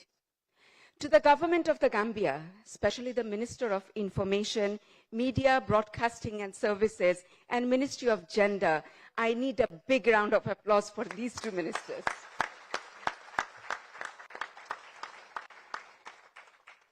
His team, thank you for your time, the Ministry of Information, and above all, for listening to the young voices among us. The first of its kind, Mansa Kunda, has been a powerful platform and has set a high standard for future dialogues between children and duty bearers. The minister just promised us this will be now in the regions. So wait, we are coming soon. Children are among the most important stakeholders in the Gambia. Nearly 54% of the population is under the age of 19. Today's event brought stakeholders together to keep children and adolescents at the center of all that we do. I don't think there is any other country where you will see 8-9 ministers, all senior stakeholders from government and CSOs are captured in one room for more than 3 hours now. Honestly, I am so deeply touched. We discussed health, nutrition, water and sanitation, education, child protection, environment, climate change, children's participation, sports, trade, finance, interior, digital economy. Your exchanges were extremely enlightening. As I listened this morning, I was reminded of an African proverb. Even the best cooking pot will not produce food. We can have the right tools and potential, but without action, it is not enough. Our children have stood up for what they care about. Now it is up to us as duty bearers to act on what we have heard in this Mansa Kunda. This year is very special, as you see all over in the logo, for another reason, that we are celebrating 60th year of UNICEF in the Gambia since independence. UNICEF has worked hand in hand with the government of the Gambia for advancing child rights. We are united by a vision to realize the rights of every child. Along with government, we have invested in programs in health, nutrition, education, water and sanitation, child protection, social policy, so that every Gambian child has the best chance to survive, thrive, be protected, and participate meaningfully, just like today. We acknowledge the progress made, but we also recognize the challenges that remain for children, young people, and vulnerable populations. So in our 60th year, UNICEF calls on everyone to continue investing in children and adolescents, especially the most marginalized, as children already raised to the ministers. We sincerely thank the government for demonstrating its commitment to this cause. Today, we also hosted the world premiere of Sona and her friends and family. A big shout out for the Ministry of Information and UNICEF colleagues, and of course the talented animators for bringing these characters to life. I don't want to single out because I might forget some of the names, but I cannot leave this stage without thanking DPS Kajali and his team, without thanking my team, Momat, Mukhtar, Tida, and Usailu. And of course, the leadership of the Minister of Information. And Minister of Gender. This was a discussion in a very informal manner, and he wanted to have this happen, and he made it happen. So thank you so much. We would really greatly appreciate the support of the Ministry of Information in helping to popularize Sona, who represents the voices of children in the Gambia. Together, we can create greater awareness of child rights through this initiative, because Sona will talk about anything and everything that matters to children of the Gambia. Now back to the spectacular Mansa Kunda. Moments like this shape the future of the Gambia. Children are the heartbeat of the nation. And today, you have helped forge the path that our children will walk as adults. As we leave here, let us not forget the promises we made and our renewed commitment to fulfill the rights of all children across the country. The children of the Gambia expect notable progress in their access to basic social services and in the promotion and protection of the rights. UNICEF and the entire UN country team remain your steadfast partners. We will continue to support the government in strengthening systems that protect children, ensuring that no child is left behind. To the honorable members of Children National Assembly of the Gambia present here, and to children across the country, remember that your voice matters most. The future is yours, and we are here to support you in building a Gambia fit for every child. The passion you have shown today and your willingness to hold us accountable are powerful forces for change. In turn, you are also accountable to all the children of the Gambia. Represent them, defend their interests, and meet their expectations. I wish you all the safe return to home and a restful weekend. Jerejef Abaraka Jarama.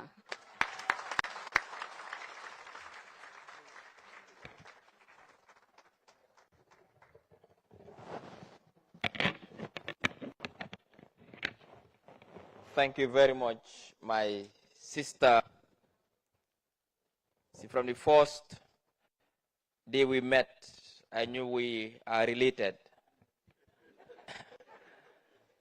I don't know how, but I know that if we do an investigation into our previous lives, perhaps we came from the same village, somewhere in CRR. Thank you very much. We really appreciate your support. You mentioned it Saturday. It's been a very hectic week for everybody in this country, particularly the ministers. And they left everything that they are doing to come here on a Saturday morning, on a rainy Saturday morning. Let me emphasize that. Be here for 4 or 5 hours just to listen and engage with the young children. Honorable ministers, we really appreciate you. And we cannot thank you enough. Thank you for coming. We also thank our partners, UNICEF in particular, the UNDP, the entire UN system. Thanks for your support.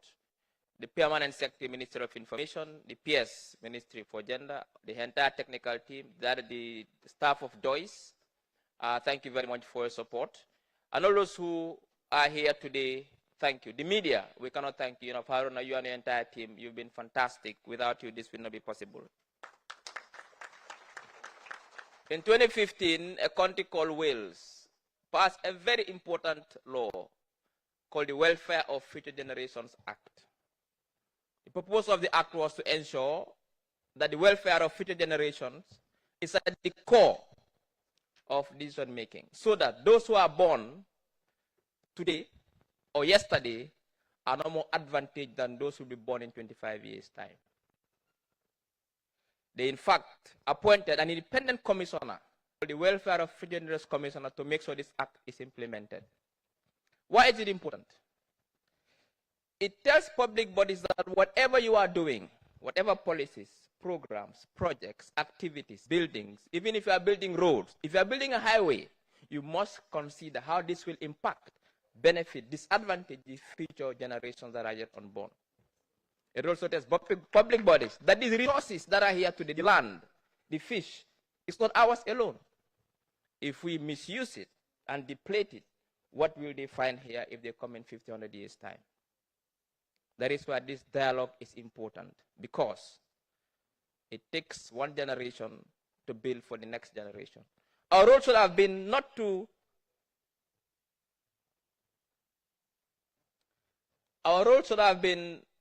to be focusing on today. If things were normal, the previous generation would have built this country for this generation, and I was supposed to focus on building it for the next generation. That is what should happen. We should have been thinking of how do we build for the next generation, because the previous would have built it for us. And this dialogue will continue because it is important. Apart from exchanging knowledge, but also passing on wisdom from one generation to the other. Remember, it's like a chain between the different generations. And dialogues like this keep the chain together. Because if the chain is broken, a whole generation is lost, and sometimes many generations are lost. So therefore, to keep the chain together from one generation to the other, intergenerational dialogue is important, and we'll continue it. And like you said, it's a very important event, and we thank you all for coming. Our very good friend, my brother, the Turkish ambassador. I have not seen an ambassador from Turkey in contemporary times that so loves this country that he will attend every event and do everything to support the Gambia. We thank you for your support. All senior government officials, thank you. To His Excellency the President Almaboro, we thank you for your continued support and confidence in us as your ministers, but also your love for country and your vision to transform this country into a modern state. I thank you all, and I hope to see you soon. Thank you.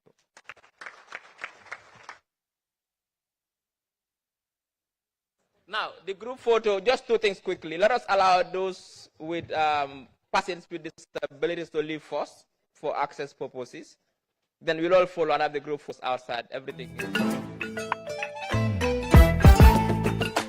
Hello? Nyali. Ya dem ko kana bala ko no dem fa side be ko. Ya barim ko tambi bita ko fa ni ko biam ko. Bidan, ibi suba I am calling you. Call na la suba. Be legi mu lo jeli suma call. Nyali so do man be call side. Hold on, kana kuntu yamoy. No. It's not right. Furumusu yen tora. Wa suma la callé de la jël. Way da nga nek fulu busy. Furumus da nga ma da wax. Kay besi la bi mu lu ñumal. Kay dimanche la. Fay dama la ko QCell Sunday free call la sama na. Dimanche free call QCell to QCell. Yo xamulo lolu non. QCell to QCell dimanche bu nek free call. Dimanche ya long. dimanche min kana abemu free call leti kabrim 12 somanda fo 12 tuto abemu free call leti ite mo nyillo moy ben bakandi la diamo activate mo di lan mota activate yalo gela ñu tole ala foy sa yefi dofi bi kanyina foy amanke activate je hani free ko free lemu subscribe la wona genda e man subscribe kutije ye credit ko sang e man credit ko sang sonde wo sonde free call lemu ini momor ni diate ina sa diam ne yalo ko ima mo ñu kalam no mere won na la way miratu mo boy holal dama bëggone dem liggéey ma dem ba Abuna Island way let me go back to my room call Rosalinda wax betas ngalo nako ite yete yalla ko dimanche lam le dimanche wadal akani la ibali la coji tala truly and so on monde bi is suñu monde officiel bi is suñu boss Kota ani wanita pakai kelinci, nak boleh gak? Bye bye.